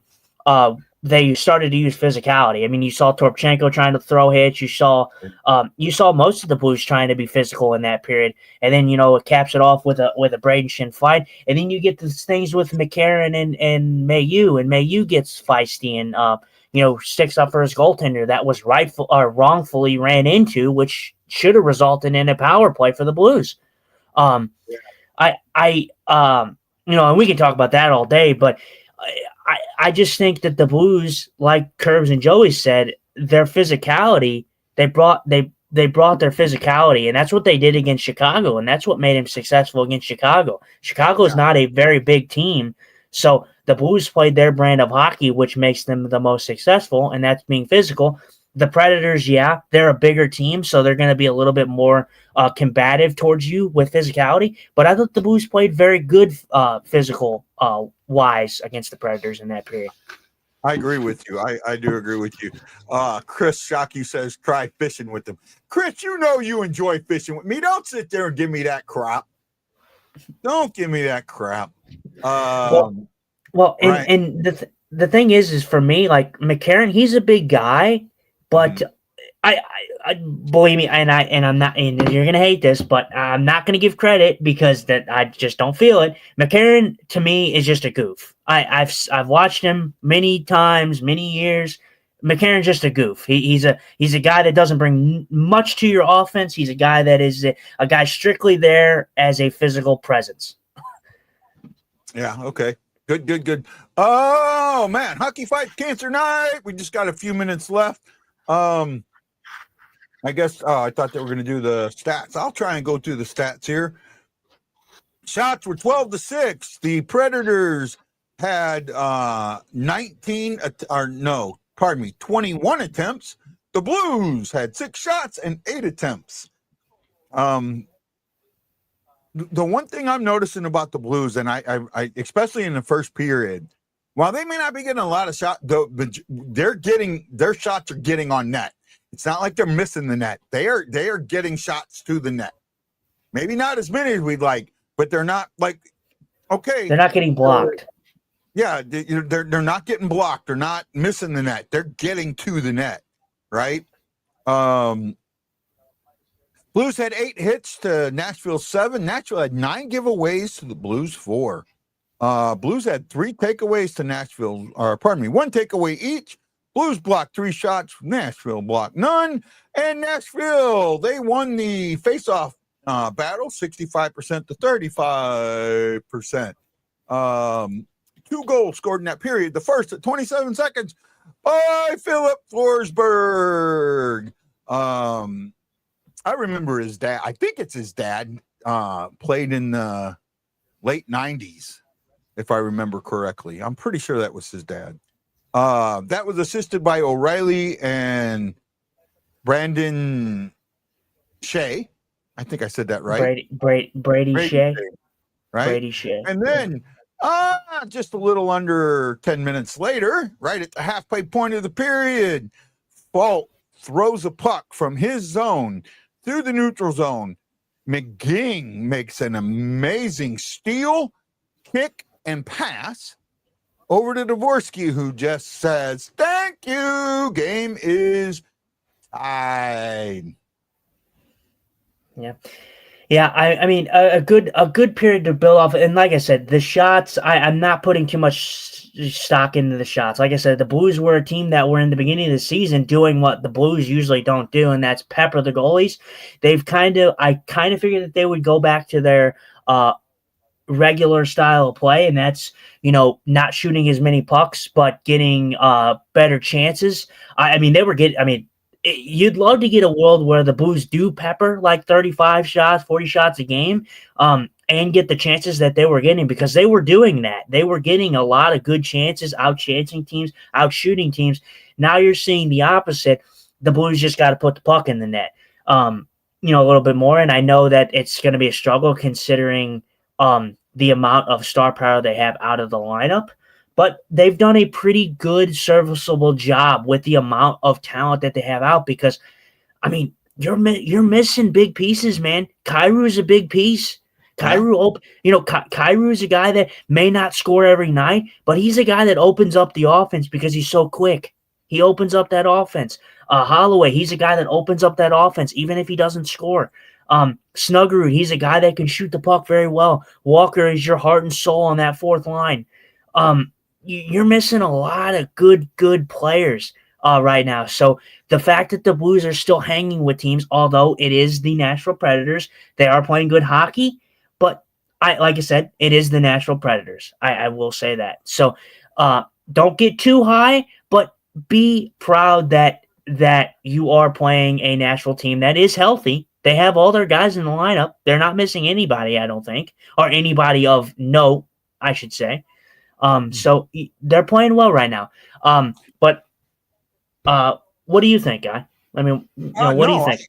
I'm with you. I will tell you who Nashville's missing here if you give me just a second. Well, they still let Torpachenko out, but he's in. Snugard, Kyrou, and Walker out. They're missing Barron, Justin Barron, Cole Smith, and Ozzy Weisblatt. So none of those names leap out to me. Yeah, I mean, Right. Morgan Barron is going to be your standout there, but Morgan Barron's another one of those guys like McCarron that I'm just kind of like, he's kind of just out there to be a big body. He's not a guy that's out there to score you goals or anything like that. So yeah, Nashville is not missing any key pieces right now. The Blues are, and like I said, they're playing good hockey. I'm not going to take that away from them, but like I said, I'm not going to get too incredibly high because it is Nashville. But they played a good team in Chicago who are not, I wouldn't say a good team in Chicago. I would say a team that's overperforming in Chicago. Yeah. But I think that you gotta take a win when you see it. These are huge points right now. Like I said, these are 4-point games. You beat Nashville tonight, you're in a good spot because I think if you win tonight, you're jumping two teams.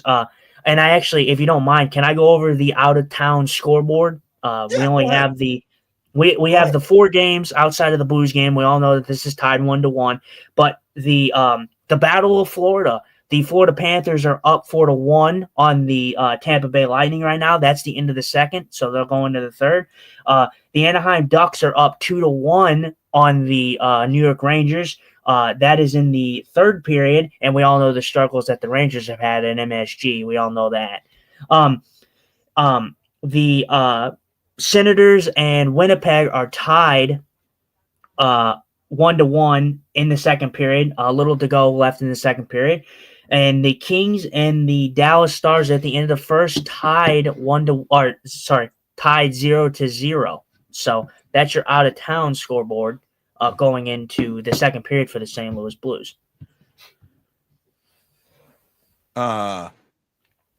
Jason Nichols says, damn, that was an amazing recap of that goal, bro. I'm serious. Thank you. I appreciate that. Monte and Berube are quality over quantity on shots. That's a good point, somewhat. Does Guy have a Tarasenko thing, fishing rod, and reel? LOL. No, I do not.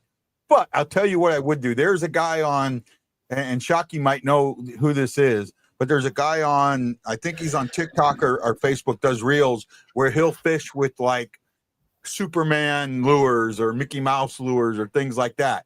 I would fish with a hockey player lure. I absolutely would, right? You know, that stuff. If that stuff's made right, if it'll made right, it'll entice a fish. You know, if a fish thinks that it's food, right, it'll eat.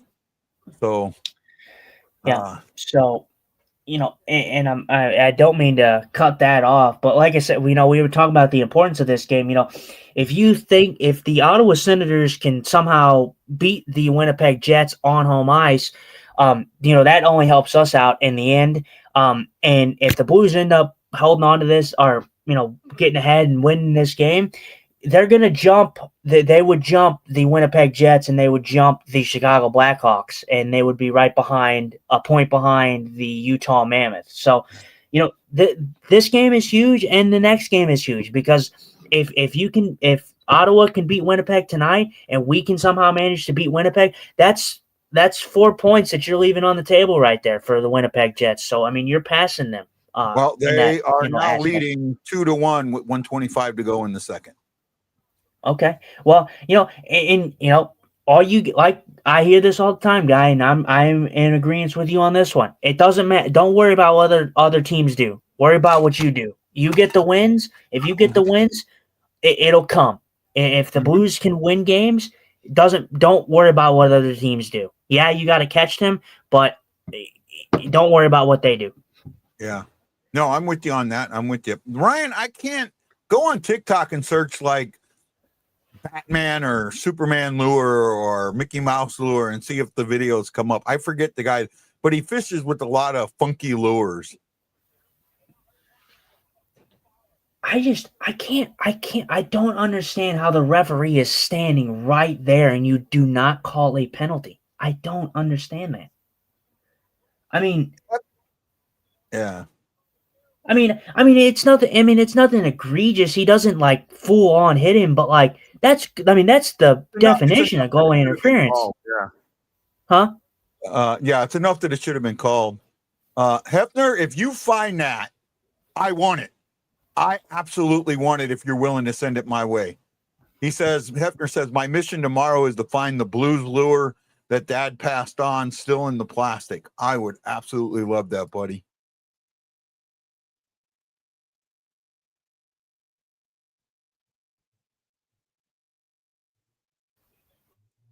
So actually, I thought Shen would still be in the box for a few minutes, but I guess he's not. I cut out, so I didn't know what John Hefner said, but and Corey says it looks like Hoffer may have had a hold of him. Maybe the ref just let them both go, and that's possible. he could have. But I don't know. I feel like he had. I feel like Hofer, his back was turned to him. I thought when he made the first contact, he initially got it, but then I think Hofer may have pulled the Bennington and got it stick in there, or got his glove on him, or something like that. Mm-hmm. I will say we were talking about a negative. Mm-hmm. I will talk about a negative. For me, if I was to pick one thing out that I'd like to see the Blues do better in this game, it's the face-offs. The face-offs have lacked in this game. So, I understand they have two. I mean, first of all, they have two great centers in Stamkos and O'Reilly. O'Reilly. So you're gonna have an uphill battle, but I feel like the Blues can do a better job because the Blues are not a bad face-off team. They're a team that generally is pretty good on the face-off. So to have them at such a disadvantage, 63%, like you said, to 30, like that's just not good enough. You need to be better, right, on the face-off.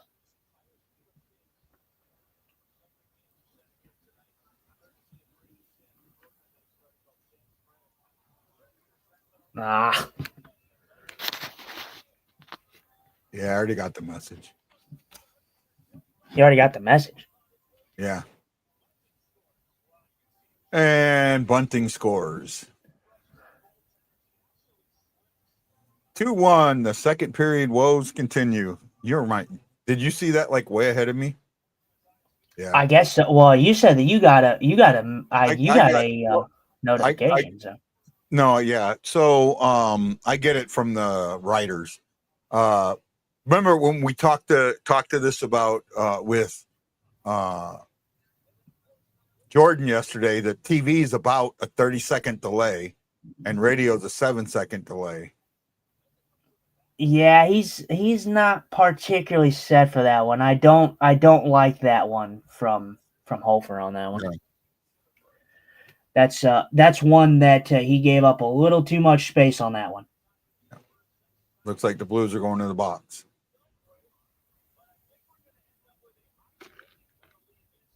What in the Blues had the puck? Why did it take so long for you to call the freaking penalty? What are you doing? Oh, come on. Jesus freaking Christ. I mean, didn't even hit him. Stick didn't even hit him. Jesus Christ. I don't think the stick even hit him. I think he completely sold that. Oh my God. The Predators guy lifts his stick and he doesn't. Oh my. The stick doesn't even hit him. I don't think the stick even hit him. It doesn't. Oh my God. Oh my God. Oh my God. Oh my God. That should have been an embellishment, if anything. Oh my God. Oh my goodness gracious, the NHL, dude. Holy moly. This is why you need the fifth official in the building with replay. Because they could have buzzed down and said, no. Nope. Man. Oh my God. That is so bad, man. Jesus Christ. Oh my God. But then you'll have the stupid marks in the comment section. Oh, it's a fast game. God. Jesus Christ. Yeah, he did it to himself. I agree. He did. He Oh Torp my god, stick dude. never touched him. Torp stick never touched him. That should not have been a high stick. Oh my god.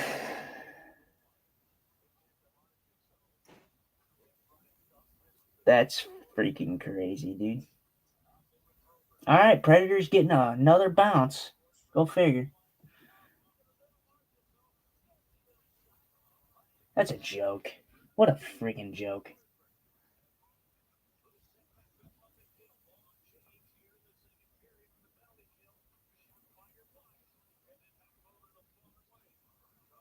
Wow. What?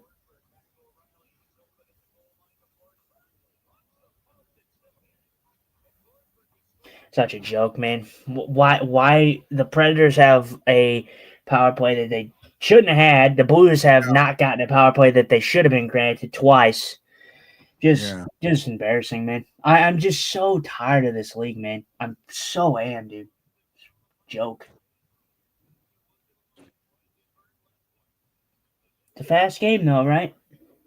They've got it. The Blues should be getting a power play here very soon, in my eyes. I mean that was embarrassing. I mean,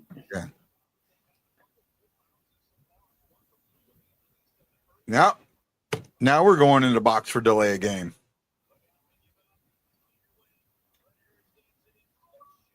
Huh? Oh, Jesus Christ. Yep. That's the momentum. That's the momentum switch, though. When you don't call something that should have been a power play, and then you call a shitty call that didn't even hit him in the face, you're giving the Predators momentum. That's exactly what you're doing. So, yep. The NHL wants this second. The league clearly wants this second period to continue for the Blues here. Clearly, because this has been a consistent issue in the second period where we see this bull crap. I mean that's the best way to describe it.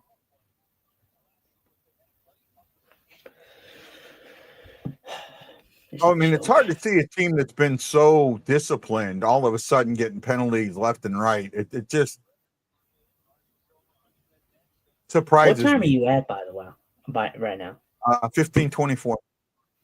Okay, yeah, you're like ahead of me now, like 10 seconds.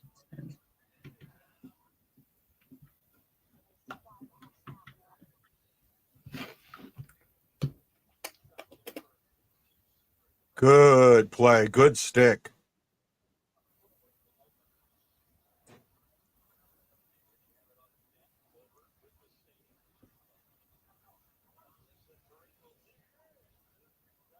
Yeah, it's a good play.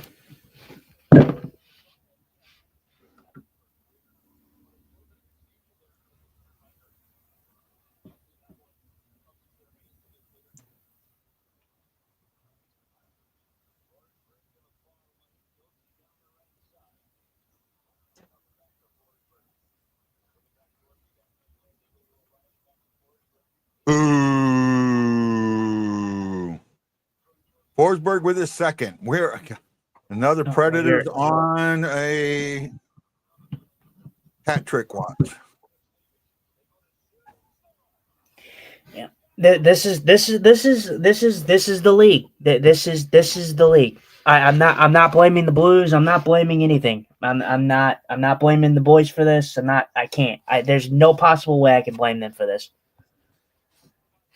You gave the Predators a phantom power play, and all you did was give them momentum. That's all you did. So I'm not blaming. I mean, Hofer should have saved that second one. That was bad positioning on his part. But yeah. I'm not blaming the Blues for that. I mean, you gave the Predators a phantom penalty. I will admit, I will. They did. That was a bad call.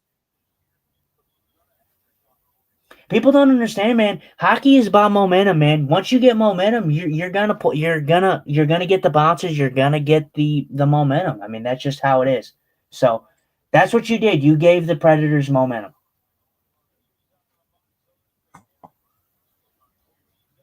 Shouldn't try to get that off. Yeah, you're like, I don't know how far ahead. We're gonna be on the majority of the week, I think. I think the only game that we're not planning on doing right now is the Saturday game. Yeah. I think Matt said that he's down to come on for the Thursday game. Yeah. So we talked about it. We were just gonna do the Thursday game, this game and the Thursday game.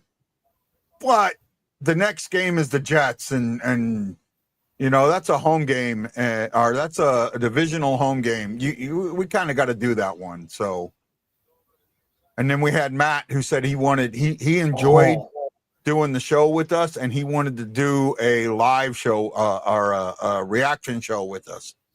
So he may be on. And that was so close.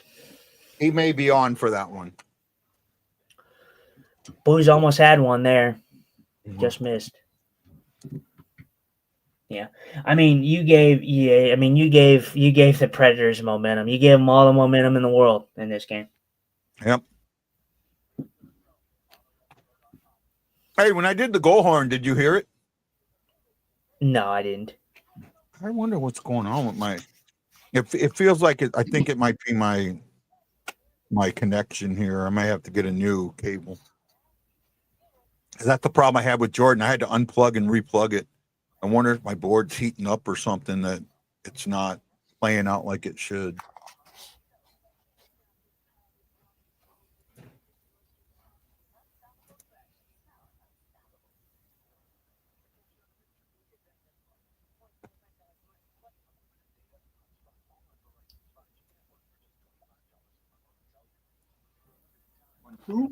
One, two. 1, 2. Yeah. I'm just playing with my mic, and I'm going to try and see something here. Let me know if you hear it. And I'm going to turn.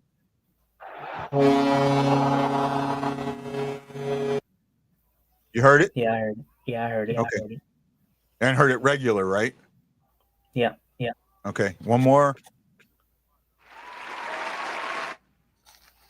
Mm-hmm. Heard that? I did, but then I did, and then it stopped. Kind of. Yeah, I turned it off. Oh, okay. Yeah. Yeah, I heard it. When I saw you going like yes with your head, I turned it off.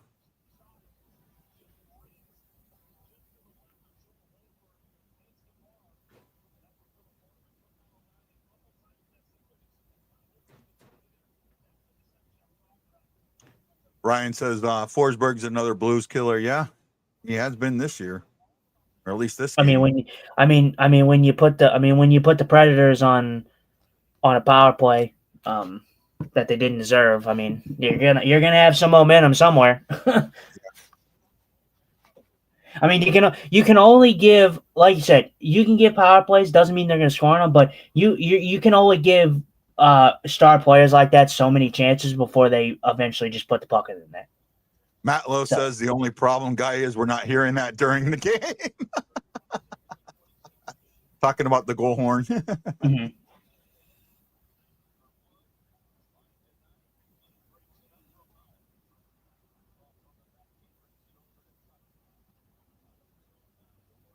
Yeah, I still think that's a rule that's got to change.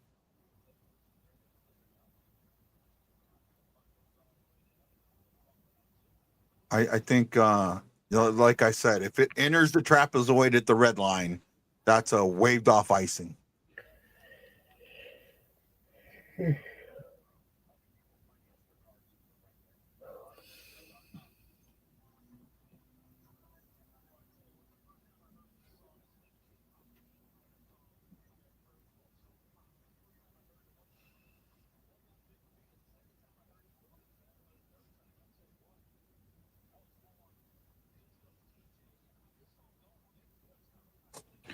I'm dreaming of a blues win.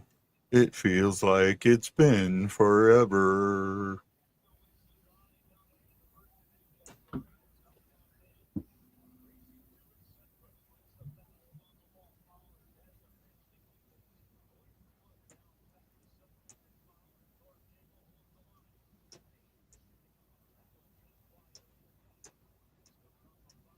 Good cycle. Oh, come on. Ah.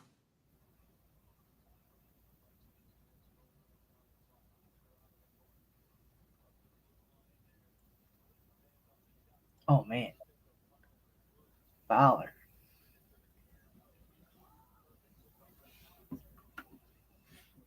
You're so far ahead of me though.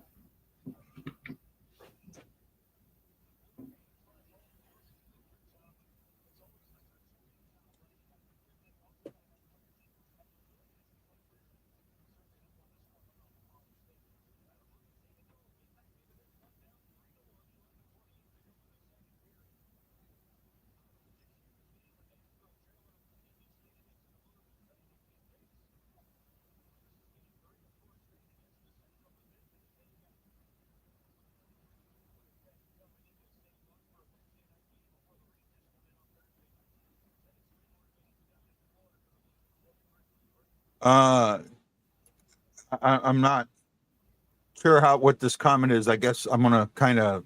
He's asking us if we have issues with Joey Vitale. He says, I don't see why people hate him. Sometimes he can go off, but it isn't that bad. Well, Go ahead. I'll let you go. well, no, I was saying, well, because I brought that up yesterday with our interview with Jordan Deacon. I said, have you seen the outrage or seen the negative feedback that Joey and Curbs have gotten? And I just thought that it hasn't been warranted in my mind. I mean, they kind of, I don't, for me, I think it's more so the John Kelly factor. You're like, people are just not accustomed to change. So. Yeah.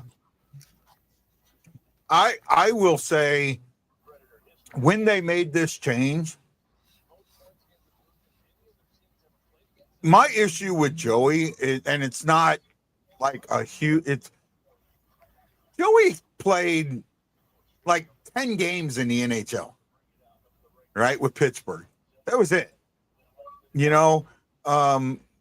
There's other guys that have played more games that probably more experience in the I love when he says, well, when I played or when I did this or when I did that, I'm just like, okay, for all of 7 games, so, and I think that's all he played in. I could be wrong, but Yeah, I mean, I don't have an issue with him. I just feel like there's just a lot of people that just aren't adaptive to change.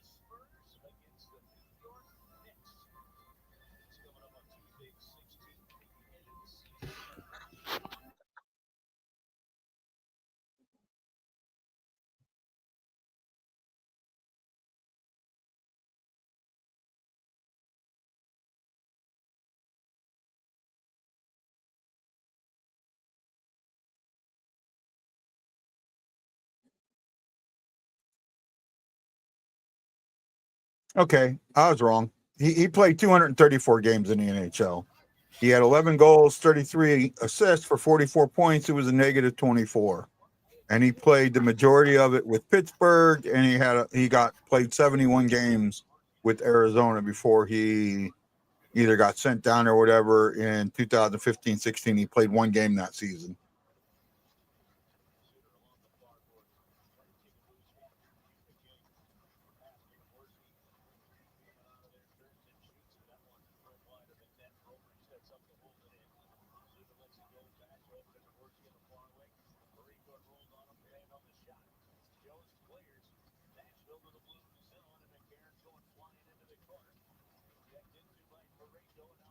He got traded to Detroit and then never played with Detroit.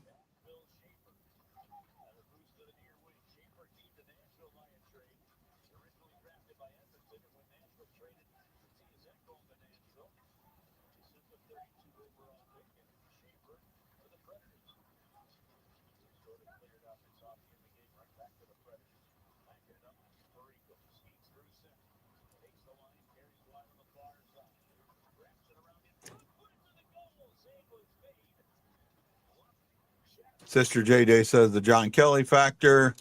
I did look it up. You're right. It's 234 games. I was Going back on the penalty killing. Man, I can't speak. Tongue-tied.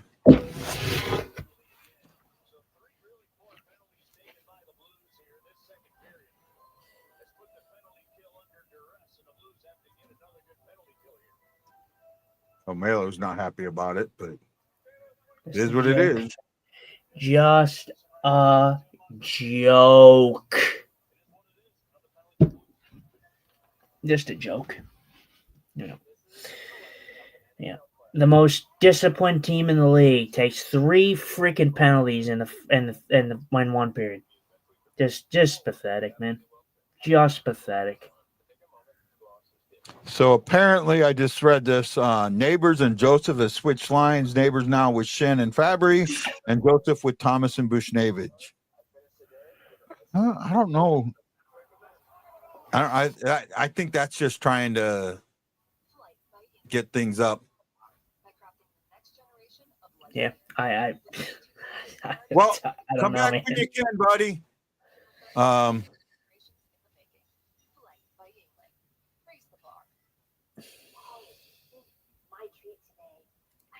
Yeah, I mean, I don't know. I don't know. He gave the Predators 3 power plays in this period. I mean, the one for sure. The over the glass, that's fine, but yeah, the 2. I mean that one power play that they're just about to be on, that looked weak. Yeah. Absolutely weak. Yes, they did recall Otto Steinberg from I'm guessing he'll get his rookie lap either Wednesday or Thursday. That's my guess. Well, I mean, if the Blues, Yeah. I mean, if the Blues lose this game, he'll play in Winnipeg.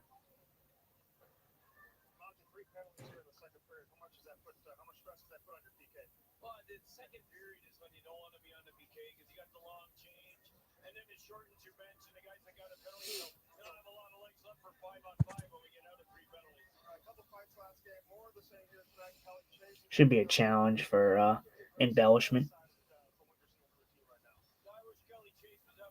I see it a little bit. The Astra Stay says I see more of the Geogen resemblance every day. And I do see a little bit of it. Probably not what you think, but maybe.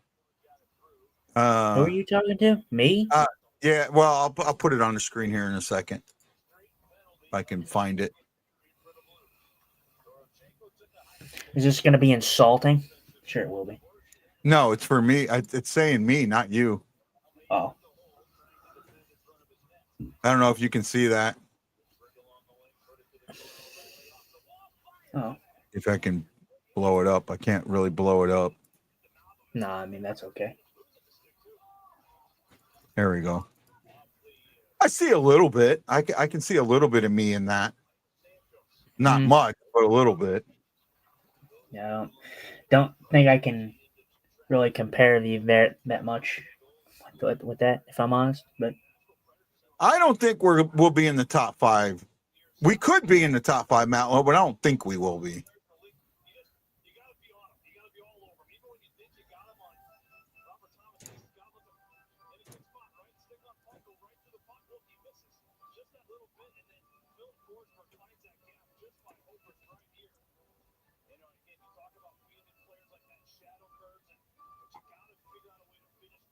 Shots are 18-8 so far this period. or in the game, not this period. This game. Oh yeah, sorry. You're right. For the game, for the period, shots are 6-3 in favor of Nashville.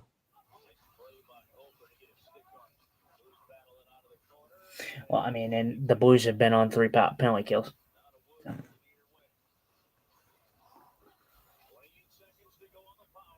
Blues have not had a power play in this period. Might add.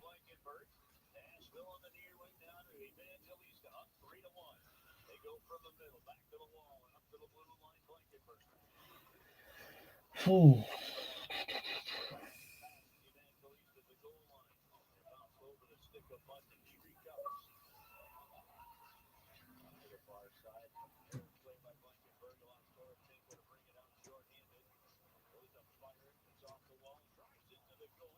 A good try by Torpchenko.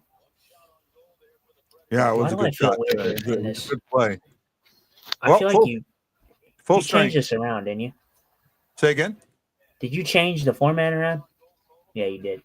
Oh yeah, when I did the other thing. Here we go. Now it's normal.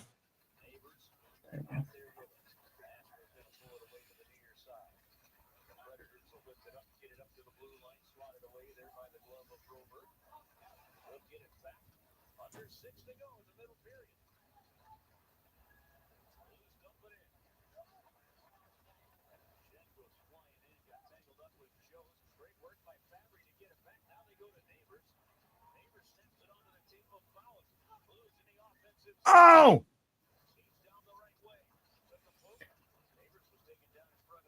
Neighbors gets taken down in front of the net. No call. yeah, no call. Yeah. But the refs are fantastic at what they do, right? They're fantastic. Blues have not had a single power play in this game, or a single power play in this period, and I've seen about 3 or 4 Predators infractions in this period, and none of them were called.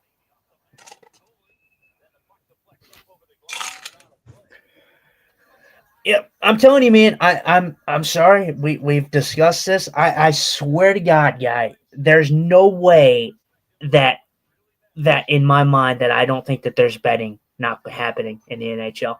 Me personally, I really do. I really think that there's betting going on in the NHL. And I would hope Not it's rigging, not rigging, betting. I think there's betting going on in the NHL. I really, really do. I saw the documentary, and then I saw another show that he was all on, and Donaghy, I forget his first name. He talked about he had said, and the NBA denies this, but he said that they would have meetings pregame, before the game, the day of game. They'd have meetings with the NBA, and the NBA would tell them what kind of things they wanted them to look on. Like on this play, on this team, look at this. On that team, look at this. Now the NBA denies that, but you wonder. You wonder if there are some of that, right? It's And too. and It's too. It's too. It's just too. It's too coincidence that it's just too much of a coincidence that the Blues, the least penalized team in the league, have struggled in the second period. I mean, have taken so many penalties in the second period. Have not gotten many power plays. I'm sure in the second period. I find it weird that you call these things and then you like see these blatant calls that should be called and they're not called. I mean, you gotta. I mean, seriously, you gotta ask yourself, really. I would like to see, and you bring this up a lot.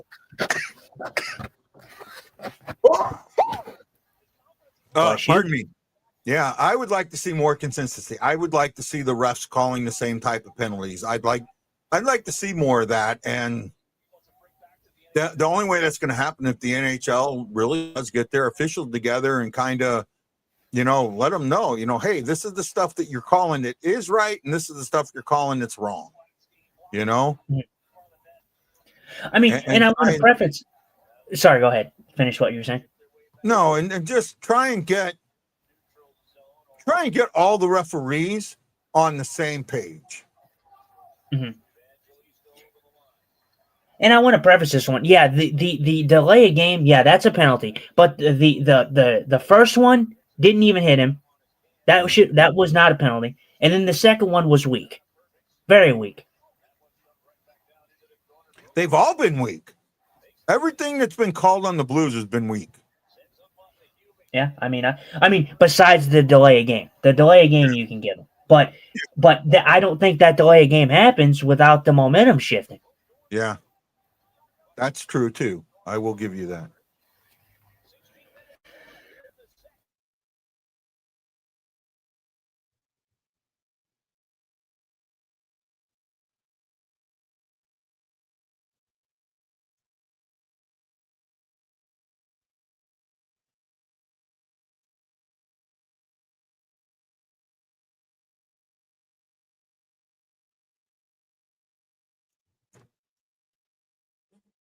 I'm Justin muted himself for a second. I'm just kind of watching. I don't know what to say right now. I mean, no, you're fine, man. I don't know what to say. I just it's you see this team and you're like, they're not playing bad, but it just seems like everything is against them.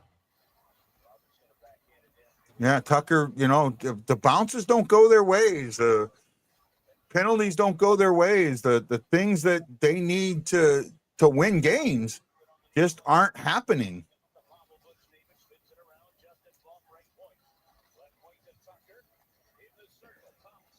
I don't know. I don't know. They're not getting any breaks right now with the puck.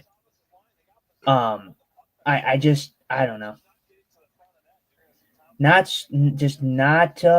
having that momentum. I mean, they've had to kill 3 power plays. Sorry. Fowler, good stick work there.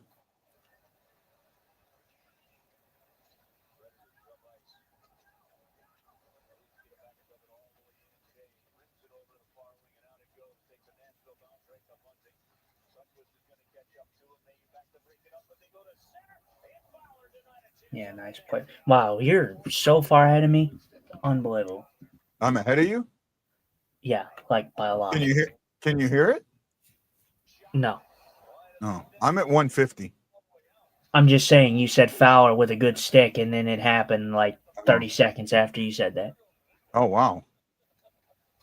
Or maybe not 30 seconds, but a lot after. Yeah.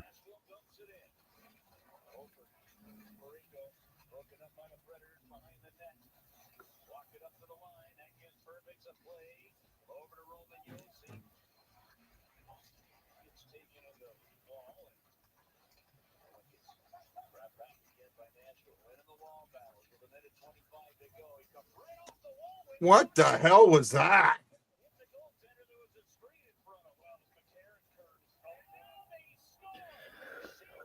That was soft.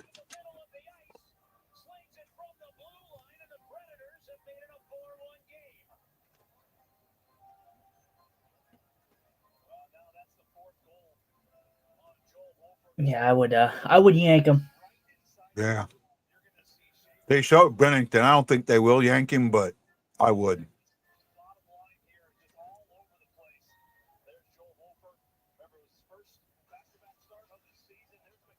I don't know, Ryan Green.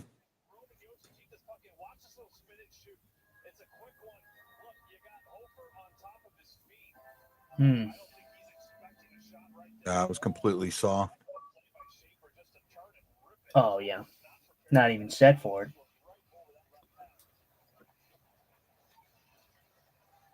Just pisses me off. I'm not going to lie.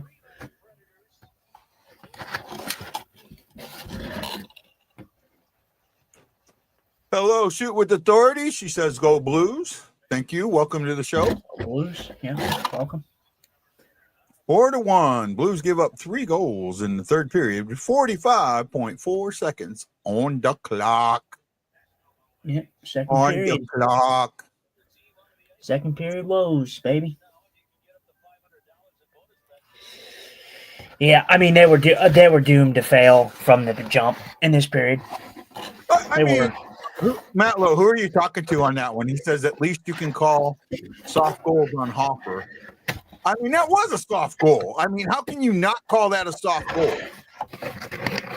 I mean, it was. It was a soft goal on Hoffer. I mean, he wasn't ready for it. I mean, I think the wraparound goal was a soft one. He wasn't really ready for that one. I think I'm not a goalie, but as a goalie, you got to play that a little better. He left the 5-hole wide open on that one. I mean, I've said it. I've been the biggest guy that said Hofer has been better than Bennington, and I've stuck with that. He had 2 weak goals tonight. And me personally, I would have pulled him. After that 4th one. Yeah, Shoots with Authority says, could be worse. You could be a Pens fan. Them and Leeds, man. Yeah. Goalie is the hardest position. Be kind. We're never kind. We're never kind. Tough period, man. and I don't want to be the man of excuses, but the Blues were doomed to fail in that period, man. They had 3 power plays in the first 10 minutes of the second period. I mean, I'm sorry, but you're doomed to fail at that point. Oh, by the way, Matt Lowe's comment was to me because Benner has the worst save percentage in the league, and you still make excuses for him. I get. Well, I mean, if you want to say that, that's fine. You're only as good as your worst player. That's not a true statement. I don't believe that's a true statement. Because, and the reason I say that is because even your best players can make mistakes that cost you. So to say you're only as good as your worst player, no. I mean, I think that statement only, your chain's only as strong as the weakest link. That works, but not in a team sport like this. Guy, cut me out for a minute. Okay. I'm by myself for a little bit. Oh, da da da da da da da da da da da da da da. Okay, out of town scoreboard. Ducks defeat the Rangers 4-1. Panthers are up 5-2 with 4:37 to go in 4:27 to go in the third against the Lightning. The Jets are still leading Ottawa 2-1 with 11:07 to go in the third. And the Kings and Stars are tied at 1 with 4:18 to go in the second. Jennifer Chaffaro might ring a bell. No, I don't remember you. Honestly, I don't. Might have to help me out there. I'm drawing a blank, Jennifer. I'm drawing a blank.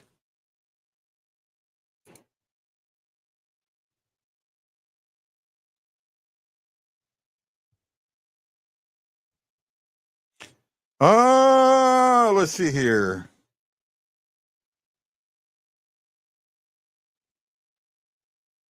Sorry, guys, just trying to pay attention to a couple different things. Forgive me. Where are we at? We're in a commercial break there. Let's go over some of the stats here real quick before Justin comes back. Shots are 20-12 in favor of the Blues. Attempts, the Blues have had 22 and 42 for the Preds. Preds have 11 hits. The Blues have 18. Blues have given away puck 6 times. The Preds have doubled that to 12.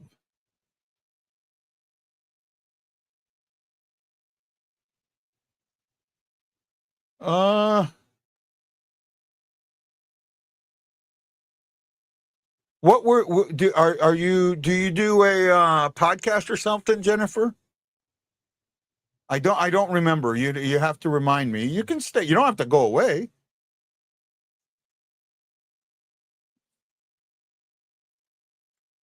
Where are we at here?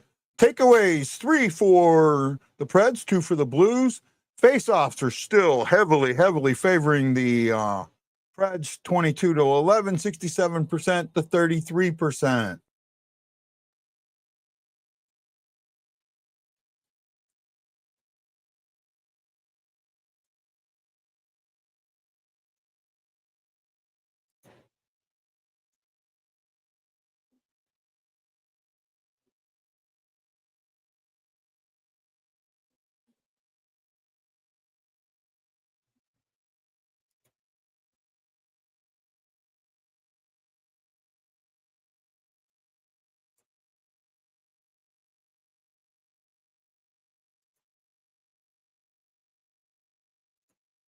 You back?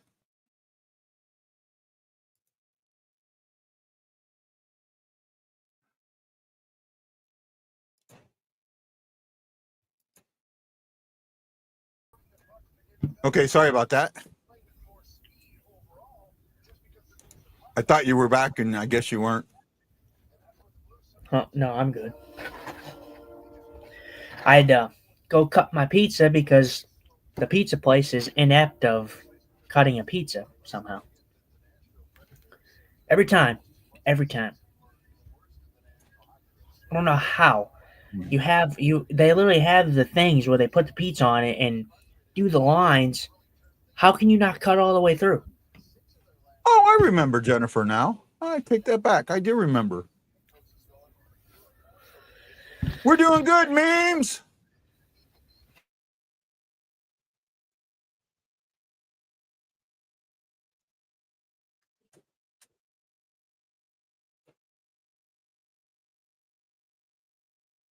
By the way, Jennifer, happy birthday.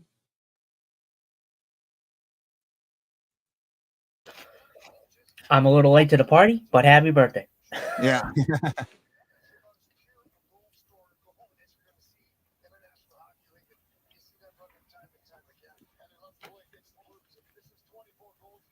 I think me and Jennifer. Oh, that's right. She's a private hockey coach. I remember now.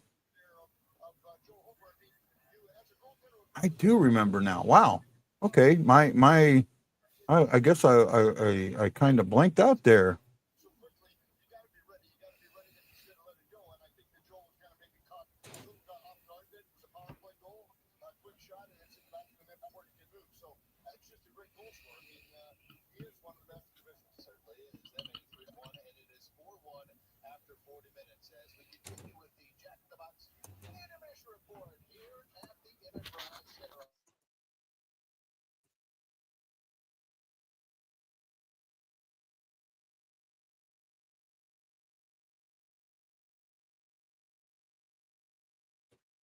I remember now.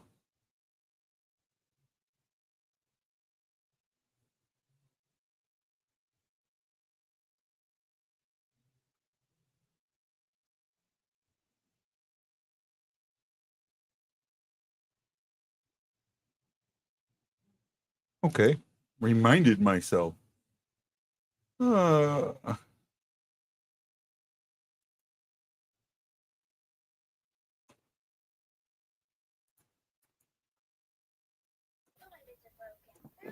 Yeah, honestly, I don't even know. I don't know what to talk about right now, man. Honestly. I for me, I can't help but feel like this team had had the momentum shift in the first. They played the second half. They were, I thought, the better team, and then they come in the second period, and you want to just crap on it, and you want to crap on them because the second period hasn't been good. But then you look at what happened, and the Nashville Predators had 3 power plays in the first 10 minutes of the period. So, I mean,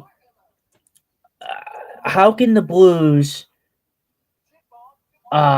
possibly feel like they are, having any lick of a opportunity in that second period when you're fighting a man down for the first 10 minutes of the period? I mean, and 2 of them were undeserved. Yeah, So I don't know. I don't know. And then you see multiple penalties that were not called on the Predators. Predators could have been called for at least 2 or 3 in that period, and nothing was called. You go back to the first period, the Predators were not called. McCarron was not called for goal interference, which it should have been. In my opinion. I mean, yeah, Holfer could have hold him, but I didn't think I saw anything like that, but I could be wrong. And then the Blues don't get a power play out of that. They go for they was canceled out because they got 2 each for whatever. And then I don't understand how the least penalized team in the league takes 3 penalties in the one period, and we've seen it on a consistent basis. I'm pretty sure the Blues have probably taken the most penalties in the second period. So it kind of makes you wonder about the batting factor, if I'm honest. You mean they've taken the most penalties in the second period this game or overall? My guess would be overall, but I don't know. That's just a a guess in my mind. I don't Uh, know how you can look at that. I'm sure you can, but that's just a guess. I mean, me personally, I just think that it comes simply down to the fact of I really do think that there's betting going on in the league. There's no way that you can be this bad at what you do. There's no way. You make mistakes, you're human, but there's no way you can be this bad. No way. yeah, hold on a sec. I can look that up. I gotta get it to pull down a little bit. I know it's here we go. Actually they don't show by period, unfortunately. But when it comes to penalty minutes per game, the Blue, I mean, they were the best. They've slipped from that. They're 1, 2, 3, 4. They're fifth best now at 7.4. They have gotten more penalties lately. I don't see it doesn't break it down by period. It's just overall. So Well, look at it like this. You add in, okay, so let's see. The Ottawa game, you had 7 penalties. 7. mhm. 7 in one game. 7 power play or 7 penalty kills. This game Yeah. you have, I think the Nashville Predators have 4 power plays in this game. 4. That's 11 power plays That right is there. Just correct. no, that's just 2 games. 11 power play or 11 penalty kills. And 2 games. I think the Canadiens game, you probably had, I don't remember how many they had. Probably 2 or 3 maybe. I don't really remember. You know, just in a short amount of time. I mean, how does this team go from the least penalized to all of a sudden taking penalty after penalty after penalty?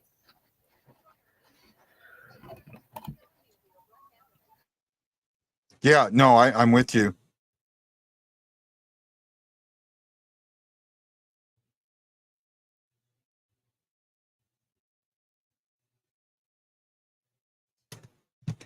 Sorry about that. Trying to catch everything. We have AHL players trying to keep up with NHL players. I see, but I like Montgomery's comment on that. They're NHL players, right? To sit there and say that they're now, I will say this, that some of our guys are older. Yeah, they have spent more time in the AHL than they have in the NHL, but they're in the NHL now. So they're NHL players. Dante's Inferno is going off. Yeah. I got to read this, man.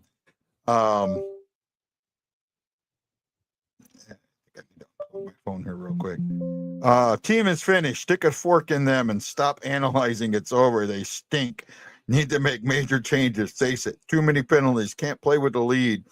Getting blown out of buildings far too often. Can't win wall battles. F this. I'm done watching. Call me when you decide to try, because they ain't trying. And that's the cold, hard truth. I mean, I give it to him. I mean, that's Dante's Inferno. I love him. I love him to death, you know.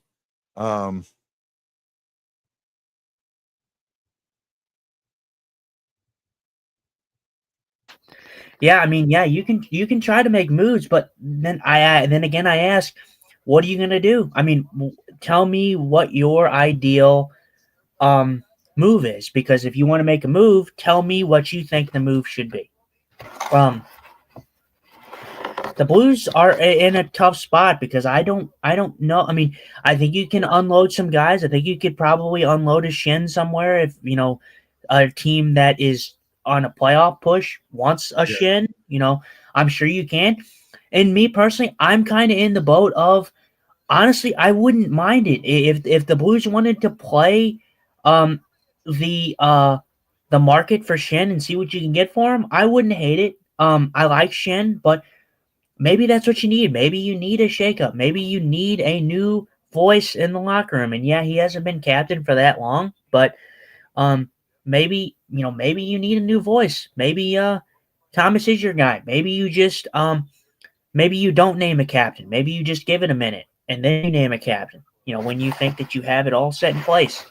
But I will say that it's concerning in a way, just because it is um how they're playing. They have one or two good games, and then they kind of go to laying an egg.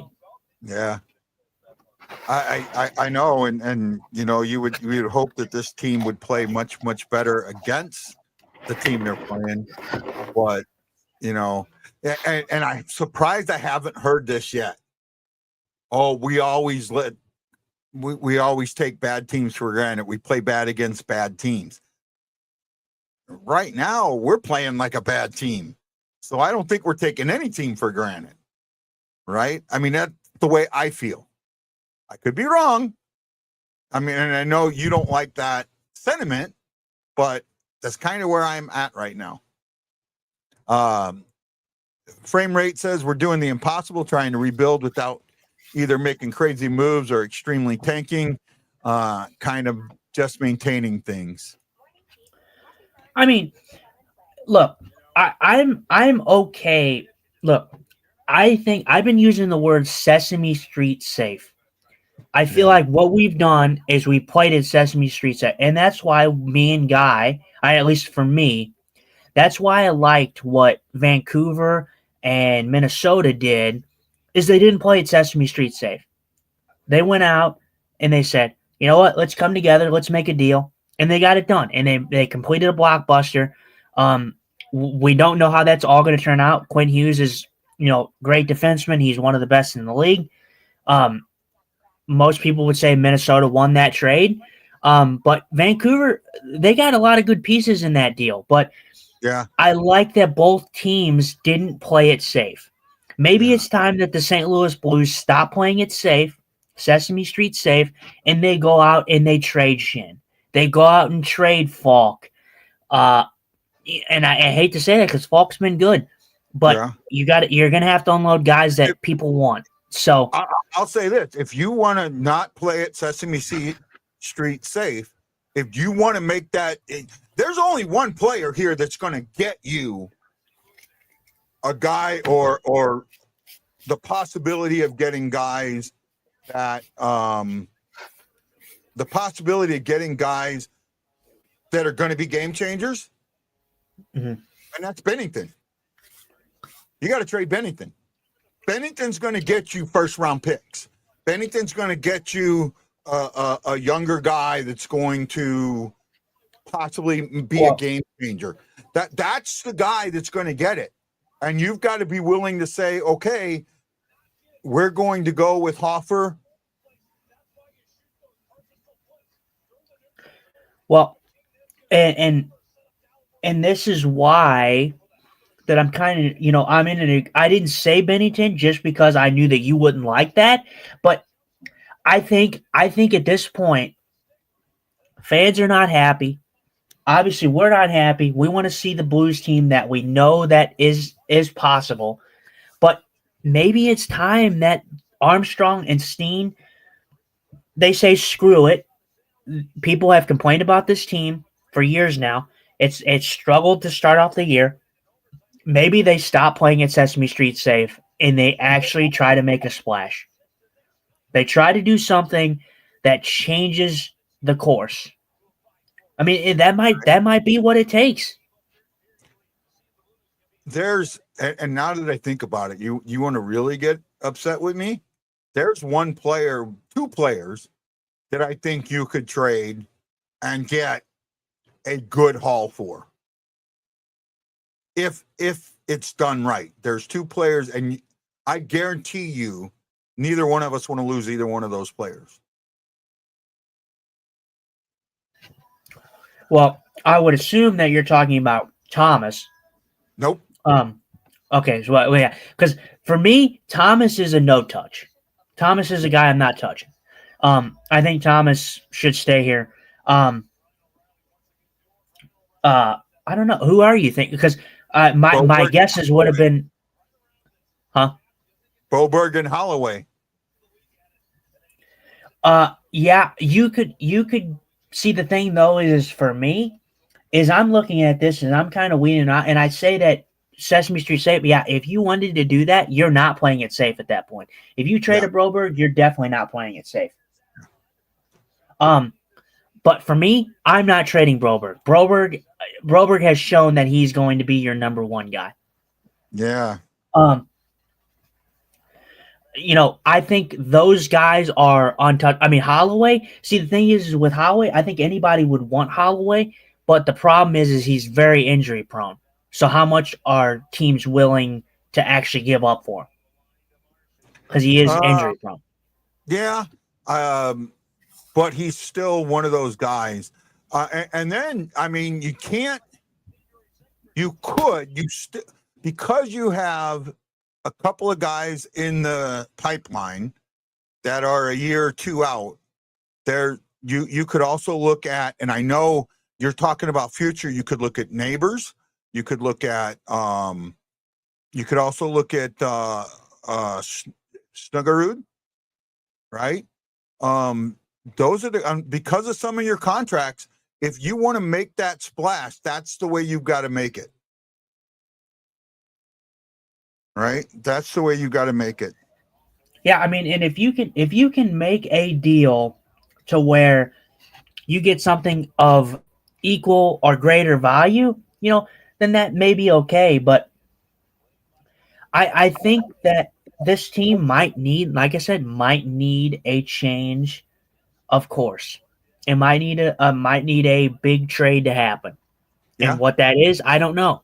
Like I said, me personally, I think if you're looking at one guy, I think Shin is probably number one on that list to go, if I'm honest. And here's the other thing. This is something else to consider is everyone says Army. Well, you know what? It's not Army anymore. No. I know he's still got the title, but next year Shin takes over. So anything you do affects him. So I say at this point, let Shen do the negotiation. Let Shen do it, and you just approve it. And that way Shen's getting what he wants. Shen's getting his team and putting his fingerprints on it. And I think that's what's got to happen, right? That's what I think's got to happen. And, when you think about, so you've got to be able to sit there and say, yes, Bushnevich is going to turn around. Yes, Kyrou is going to turn around. Yes, Shen, or not Shen, I don't know who else we've got signed. Pareko is going to turn it around. But other than that, you've just got to go, let's see what we can get for who's there. Mm-hmm. Yeah, for me, I just think that like I said, the Blues have played it so safe that maybe it's time to not play it safe. This is not a true statement. Meme says we got the cup, then threw away that entire team. That's not a true statement. After we got the cup, I mean, if COVID doesn't come, we have back-to-back cups. COVID stole a cup from us. I honestly believe that. And I do too, but I look at this too, that even if so take for instance, I'm with Guy on this one. It ruined our chance at possibly getting a second cup. But if you want to say that, I will say, if you want to say, oh no, the Blues still would have lost. Okay, fine. The Blues would have probably won the cup in 22 if they beat Colorado. If Binnington doesn't go injured in that. I mean, we talked about that before. Yeah. Me personally, I think the Blues would have definitely been in the final. Whether they beat Tampa Bay, I don't know. They probably would have because Tampa Bay was so banged up. But I think that I'm with Guy here where I think the Blues, it kind of cost them in the end, the COVID, because they were the President's Trophy winners. Well, it's not just that. Something happened during COVID, and I can't say it because I kind of know. I'm fairly certain that what I think happened based on some conversations I've had. And during the COVID bubble, this team decided that they were done, and the team that we had. Now, if COVID doesn't happen, maybe that doesn't happen, but there was something that happened. It's the reason that Petrangelo left. No, actually, it's not completely. Petrangelo was going anyways. He kind of bulled the team, but it's the reason the few guys left. It's the reason Tarashenko left. It's and then there were some mistakes done. The Dunn one, I really think that Armstrong should have fought back, and if he should have gotten something as compensation from Seattle for the way that happened, right? So it is what it is. It's can't cry over spilled milk now, but you say, like I said, you said don't play it Sesame Street safe, and I'm just giving you. Well, if you're saying that, then this is what you have. This is what I see you have to do, and really the only players that you can say can't get traded there's 4 of them, and it's because of contracts. First of all, Thomas, he's your guy. He's going to be the guy. There's a good chance he's going to retire in the Blues. He's going to be one of them rare guys that plays his entire career with the Blues, right? He should, but we say that, and then you never know, depending on how the. Oh, speaking of Thomas, good chance right there. Thomas.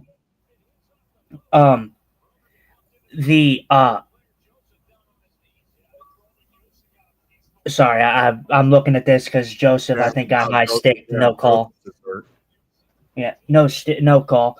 Go figure. What's the point? I'm not even paying attention. I'm be honest with you, guys. I'm not even freaking paying attention to this game anymore. Unless they score to make it a game, I'm not. We're talking about what to do to fix the thing now. That's kind of where my thought process has gone. What should we do to fix things? I think, like I said, I think for me, I'm with you in agreement here because Thomas is a guy you don't get rid of. Thomas is a guy that you need to build this team around. And I know that people have talked about it like, you're going to have to start looking at the core guys. Like, you can't look at the coach. You have the right coach. Like, you're going to have to start looking at the core guys. I think Thomas is an excellent player, and I don't think you just give him up, for willy-nilly. I think that if he has a supporting cast around him, he's going to do well. Not that this isn't a great supporting cast. We have a lot of good players, got a lot of talent here. It's just not working. It's not gelling. So, like you said, I'm kind of with you. I know that you don't like it, but I think, and I know Lance, if Lance was here right now, he would be giving me shit too because he's like, it's too soon. I'm sorry, man, but if stop playing it safe. I think it's time that you give Jordan Binnington to a team that is in playoff contention that is going to make the playoffs, and you see what you can get for him. There's teams that will pay you for Jordan Binnington.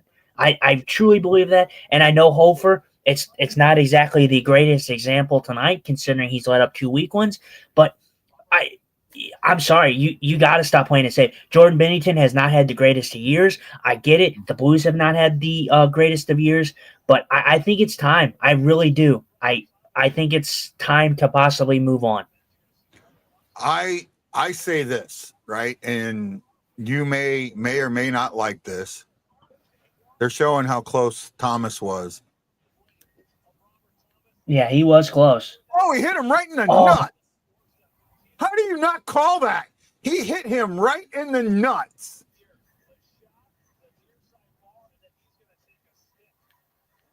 Oh, but if that would have gone in, they would have called goaltender interference on that. I think they would have called goaltender interference on that. Even if that had gone in. Yeah.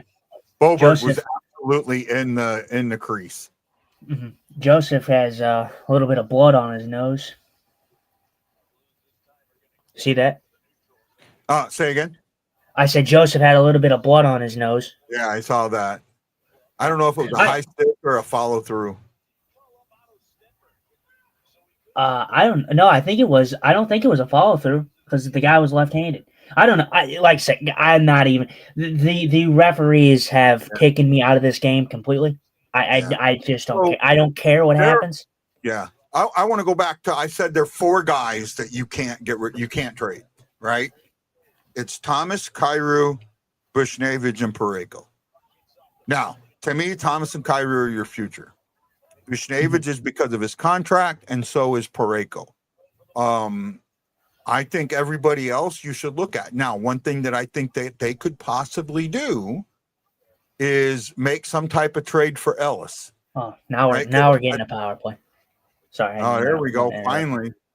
Yeah. Didn't want to interrupt you. Sorry. I had to give you your biggest news story of the night. Yeah. But you possibly could make a trade for Ellis, maybe a 3rd or a 2nd round pick. I think you could do that.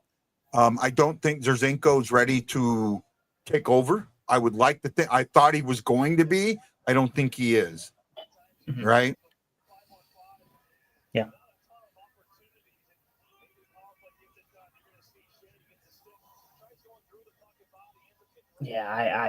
Yeah. I mean, I absolutely trip them.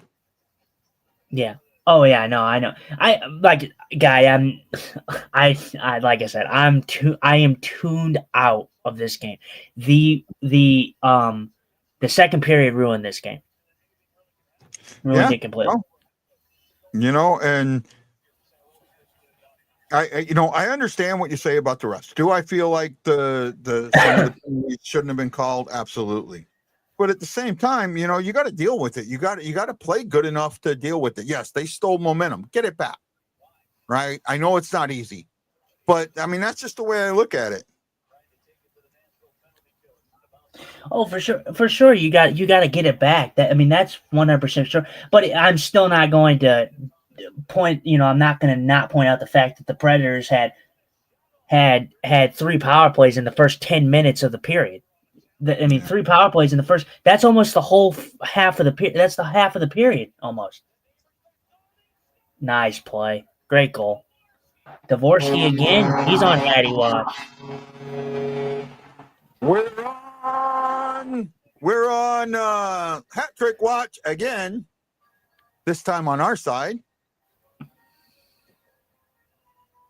But guy, and it's a big what if. I get what you're saying about you have to dig in and you have to find the wherewithal to get the momentum back. But then it becomes an if then statement, because if they call the power plays that the Blues should have had in this game, which there was plenty of them, they didn't call them. Yeah. Then you're asking yourself, what if they get those power plays? You don't know if they score on them or not. Nice play by Neighbors there. Yeah, it was. Good power play. Great play. I will say, like I said, this game is 4-2 Nashville.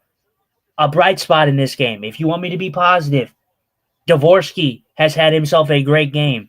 A great game. He's been the best Blue on the ice tonight. And that's not just because of his goals. He's just played very, very smart tonight. All right, well, there's only a 2-goal game. 11 minutes left in the third period. They still have time. If they can get one quickly, it's not over. So I know we're all doom and gloom here, but I think me and Guy, I think both want this team to succeed, and I think that it might just be that there needs to be a change.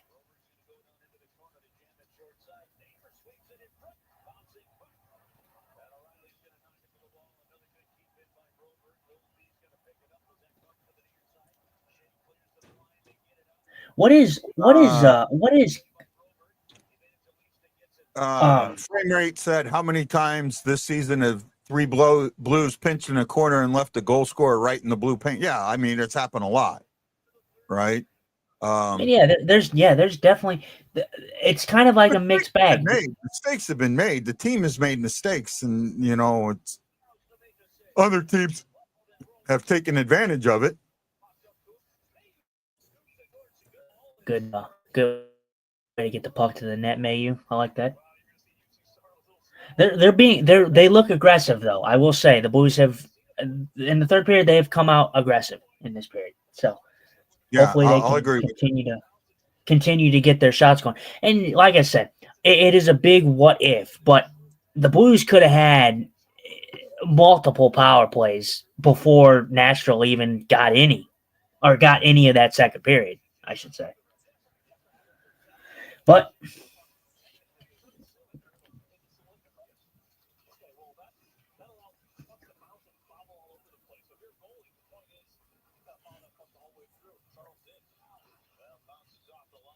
what is Parayko's contract? I think it's till 2030, but I could be wrong on that. Is I it? have to Wow, look real quick. that's so long. Because honestly, yeah, that is kind of with the contract. Because I would have been honest with you, I'm not gonna lie. I don't know, man. I mean, I don't. It definitely wouldn't be safe. And he's getting older. Like if the He contract is, wasn't, you know, and I understand that, but I think like I said, I think that his contract. I mean, with the going up, maybe his contract is now a little more team friendly than what it was. You know, he's at 6.5, and his contract is until 2030, right? oh, And then 6.5. That's kind of like I know the cap's going up, but that's kind of like a steal though for Parego. I mean that's a and definitely a steal. he's got no trade clause until 28, 29. Mhm. When he's got a 15 no trade list, and then the last year of his contract, he's got 15 team no trade lists, so almost half the league, right? Yeah, And I mean, like I said, I was just looking at some of these longer term contracts, saying that some of those might be harder to trade. It's going to be hard to trade Kyrou with that contract, you know, till 31, 8.1. Bushnevich, 8 million till 31. You know, they basically made Thomas Kyrou Bushnevich your centerpiece, and everything else goes with that. mhm. Right? Yeah. I mean, I'm thinking about because like if it wasn't for that contract, I'm not gonna lie to you. Yeah. Pareko would like I love Pareko, but Pareko honestly would have been a guy to me that would have pushed like that would have definitely not been Sesame Street safe to get rid of somebody like that. Me personally, at this point, I wouldn't if it was a possibility. I wouldn't even mind them trying to do that. If I'm honest, I don't know what they could get in return for him. He's getting older, obviously, but I know that there is teams out there that need veteran You get a defensemen. first round, you get a minimum of a first round pick and a prospect minimum. Yeah. I'd say a first round pick and a B level prospect, right? Yeah. Uh, well, and I want to say this too because the Blues, like I said, the Blues are not out of it by any means. That they can still make a run or whatever, but it just feels like it's been too inconsistent. I was telling you this. I was saying that it's not like a tank job, like because I'm kind of in agreement with you. I don't like the word tank per se, Yeah. but if this is like you see it every once in a while where the NHL has like a very weird season, and this has been a very weird season, Very not weird just for the season, yeah. Blues, but for the whole league as a whole. So, I mean, in the grand scheme of things, maybe at the end of the day, maybe it's not a tank. Maybe it's just an uncharacteristic year where the Blues are bad, and somehow maybe they do land Gavin McKenna. I mean, it's not far fetched to think about, considering the inconsistencies that they've had this year. So, I mean, like I said, not a tank job, but just an inconsistent, unfortunate season leading to possible Gavin McKenna luck. But I don't trust that really in the draft lottery, if I'm honest. I think there's a lot of fishiness to go into the draft lottery, if I'm honest. Yeah, no, I'm with you there. It's an interesting prospect. It's going to be something that we can talk with more as the season the week goes on, and let's see what happens against Winnipeg. We're doing that game. I know right now we're doing a lot of games, and it may back off a little bit. I'm doing the games because I talked a little bit about this earlier about how hard this time of the year is for me. So that's kind of why I'm doing as many games as I'm doing. Right? Does that make a little sense, bud? Yeah. All right. I do want to get back to work. I do want to start working, but at the same time, I keep getting reminded of things, and I keep breathing the wrong way, and just this is helpful. Like I said, I was really that interview last night.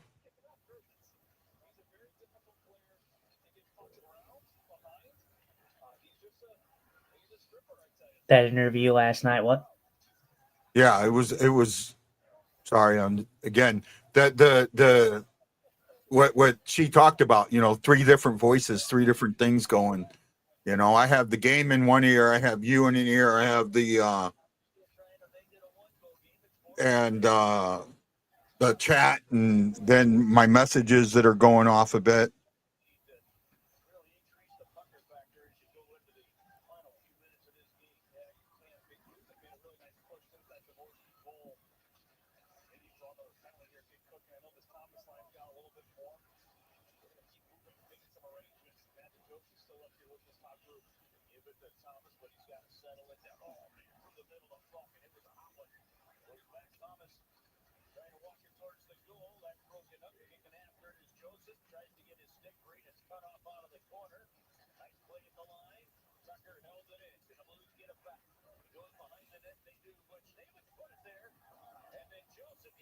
And Joseph getting held, no call.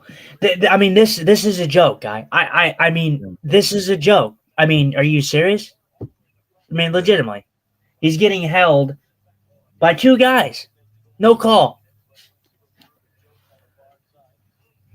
Nice hit.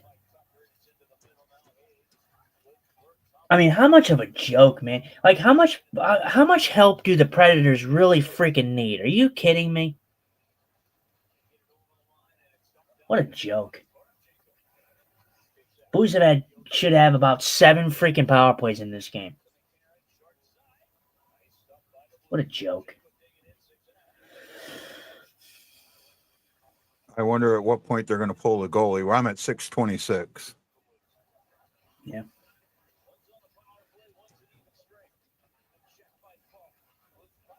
Frame rate asked, what's with missing calls against Joseph? He's drawn at least 2. NHL gambling, and unfortunately, they open themselves up for that.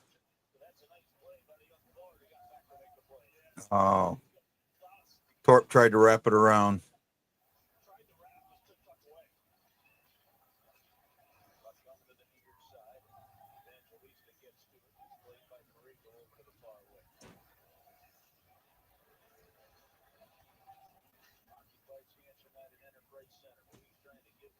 Oh, nice little move there.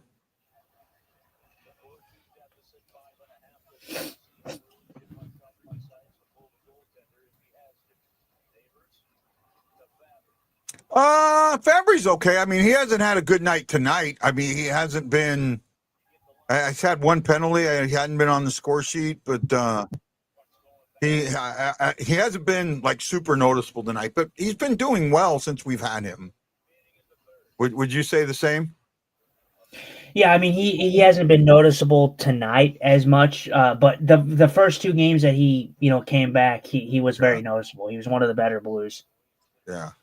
But he's doing his part. He's on he's on the bottom pairing or bottom 6, I believe. So yeah, he's on the third line. That was not a good turnover.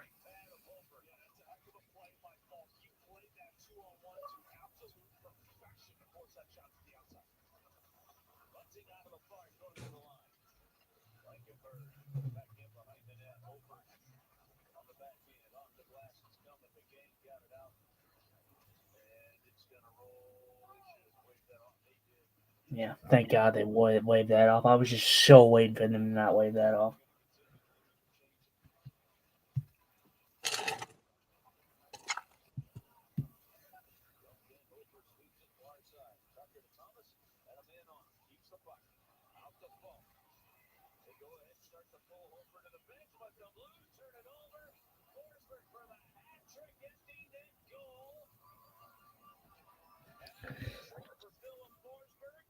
Forsberg gets the Hattie. We give up 2 Hatties to this thing with pulling goalies.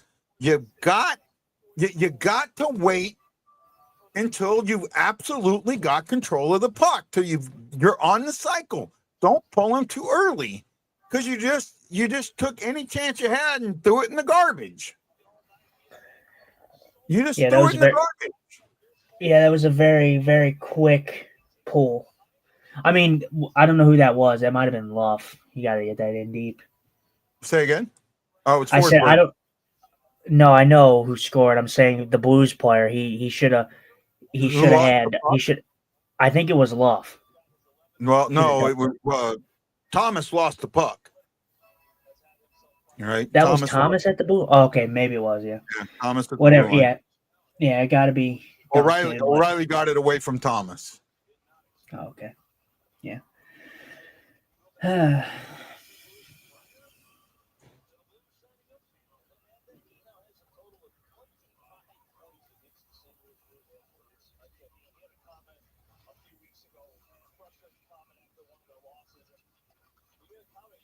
swear to God, dude, if they lose to the Predators in the next game, I'm going to lose my mind.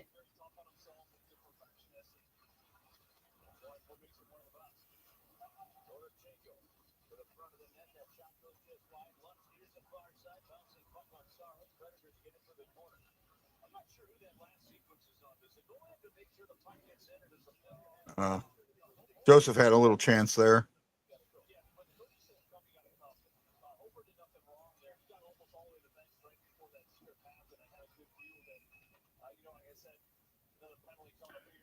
Oh, Jesus. Don't call penalty. Don't call the penalty. Just finish the game, you Munsons. Jesus Christ. You want to call a penalty now. Like, get out of here, man. The game's already over. Reds? Yeah, the game's over. Stop. Just don't call stupid shit. It's stupid. Well, I mean, you've got enough time to. I mean, with 2:48, you could. You could, but they ain't. Believe me. Right. This game is over. Don't call any penalties because they don't care. They screwed this game. They screwed the pooch in the second period. Now they want to start handing power plays back out. Don't hand out power plays. You suck. Tomorrow night in Hot Shots in Fenton, bring some canned goods and meet Tony Twist. It's the first time. It's the first live Last Minute Blues podcast food drive. We can share our disappointment together. I don't know what, this is going to be a real short post game because I just don't want to do a post game, to be honest with you. Once the game's over, we're going to call the girls and the boys and go away. I mean, there's no sense in it.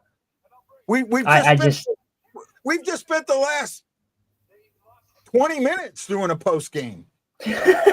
Yeah, pretty much. Right. I'm telling you, I don't get it, man. I mean, I'm sorry. I mean, I get it. The Predators are playing good hockey. I get it, but come on, man. 12 when the Germans invaded Pearl Harbor. Oh man, 12 goals in 2 games against the Nashville Predators, man. I mean, I bet you don't get that reference. No, probably not. Oh, was the game over when the Germans invaded Pearl Harbor? Well, I mean, I know what it is, but I don't know. You know what movie that's from? No. Animal House. Oh wow, that was close. Took a weird bounce on the Saros. Yeah, I mean, I don't know. I don't understand calling a penalty. What's the freaking point? The game's over. Ryan Green says the game was over in October. Exactly. I mean, the game was freaking over in the second. I mean, the game was over. I mean, stop calling penalties because you suck at your job and you didn't do what you were supposed to do in the whole rest of the game. It's a joke. And yes, I will say that, guy. I know you don't like that, but yes, you sucked at your job tonight. Sorry. There needs to be, like I said, I'm with you 100% in agreement. There needs to be a fifth official in the arena. Yeah. Terrible. I mean, just terrible. But then again, though, guy, we talk about this, but then again, it doesn't really matter because if there's betting going on, that's not going to change anything.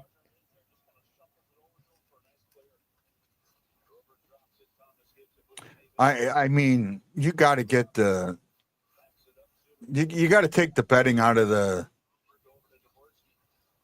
I mean, the betting's going to be there, but you got to take it out of your advertisement and all this stuff because you've made it so important, and the more it's there, and it's not just like with.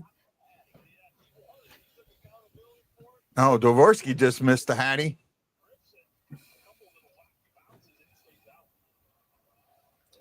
I was thinking about that the whole time, like going through this game now, and I'm seeing like what I'm seeing, like we talking about the betting, like, yeah, we can add a fifth official, but if there's betting going on in the league, then it's not going to change anything because then it's just going to be a reassurance that they're just going to continue to do what they're doing with the betting because there's no integrity. And my only problem, and I get where you're coming, unless you watch Animal House, you're excluded from Delta House. Do you know that while Animal House was not shot in St. Louis, that's where it was supposed to have been shot. It was based on Washington University because that's where what's his name went to school, and I can't think of his name. The guy that wrote it. He was in Ghostbusters. I can't think of his name, and I think he wrote Caddyshack. And Stripes. He was in Stripes.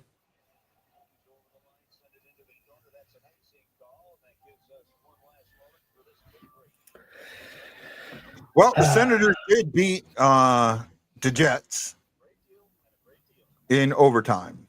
So the Jets still got the point.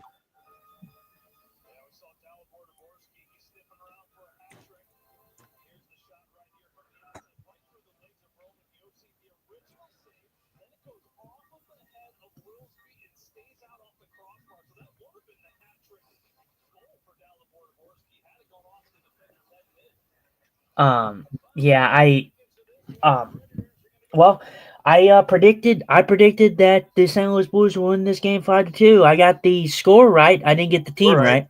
Yep.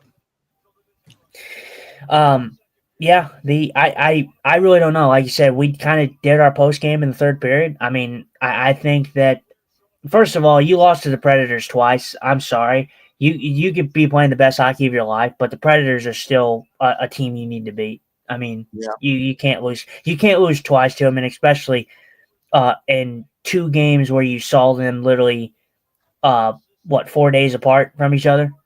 Yeah, something like that. So yeah, 2 days apart. Yeah. No, yeah, so, I'm with you. I'm with you, my friend. I'm absolutely with you. It should have been a much better game. They should have played much better. They allowed it in the second period. Their second period woes continued. And we spent basically the entire third period doing a post-game show. So that's going to be it for us. And it's hard to do this, but there's only one way to end the show. Justin. Yeah, I think we got to ask the girls. Where are the girls at? Where are the girls? What are you wearing? A Canadian tuxedo. And I'm a hockey player. Let's go Blues. Let's go Blues. Let's go Blues. And they're late for dinner. Where are the boys? Where they at? Oh, boy! Hawaii Blues fan, we're bleeding blue with you. Let's go Blues! Let's go Blues! Let's go Blues! This is Guy, the Hawaii Blues fan, venting for my co-host, Justin Eagle Eyes Scott. We are the host of the Jordan Deeks approved Blue Note fan report. Opening and closings. We gotta know that you gotta know that I'm bleeding blue with you. And as always, it's Let's Go Blues. Hey, Jordan, we love you. Thank you for coming on the show the other day. This is Guy and Justin saying aloha mahalo, and we'll see you Wednesday on the next Blue Note Fan Report. Bye-bye.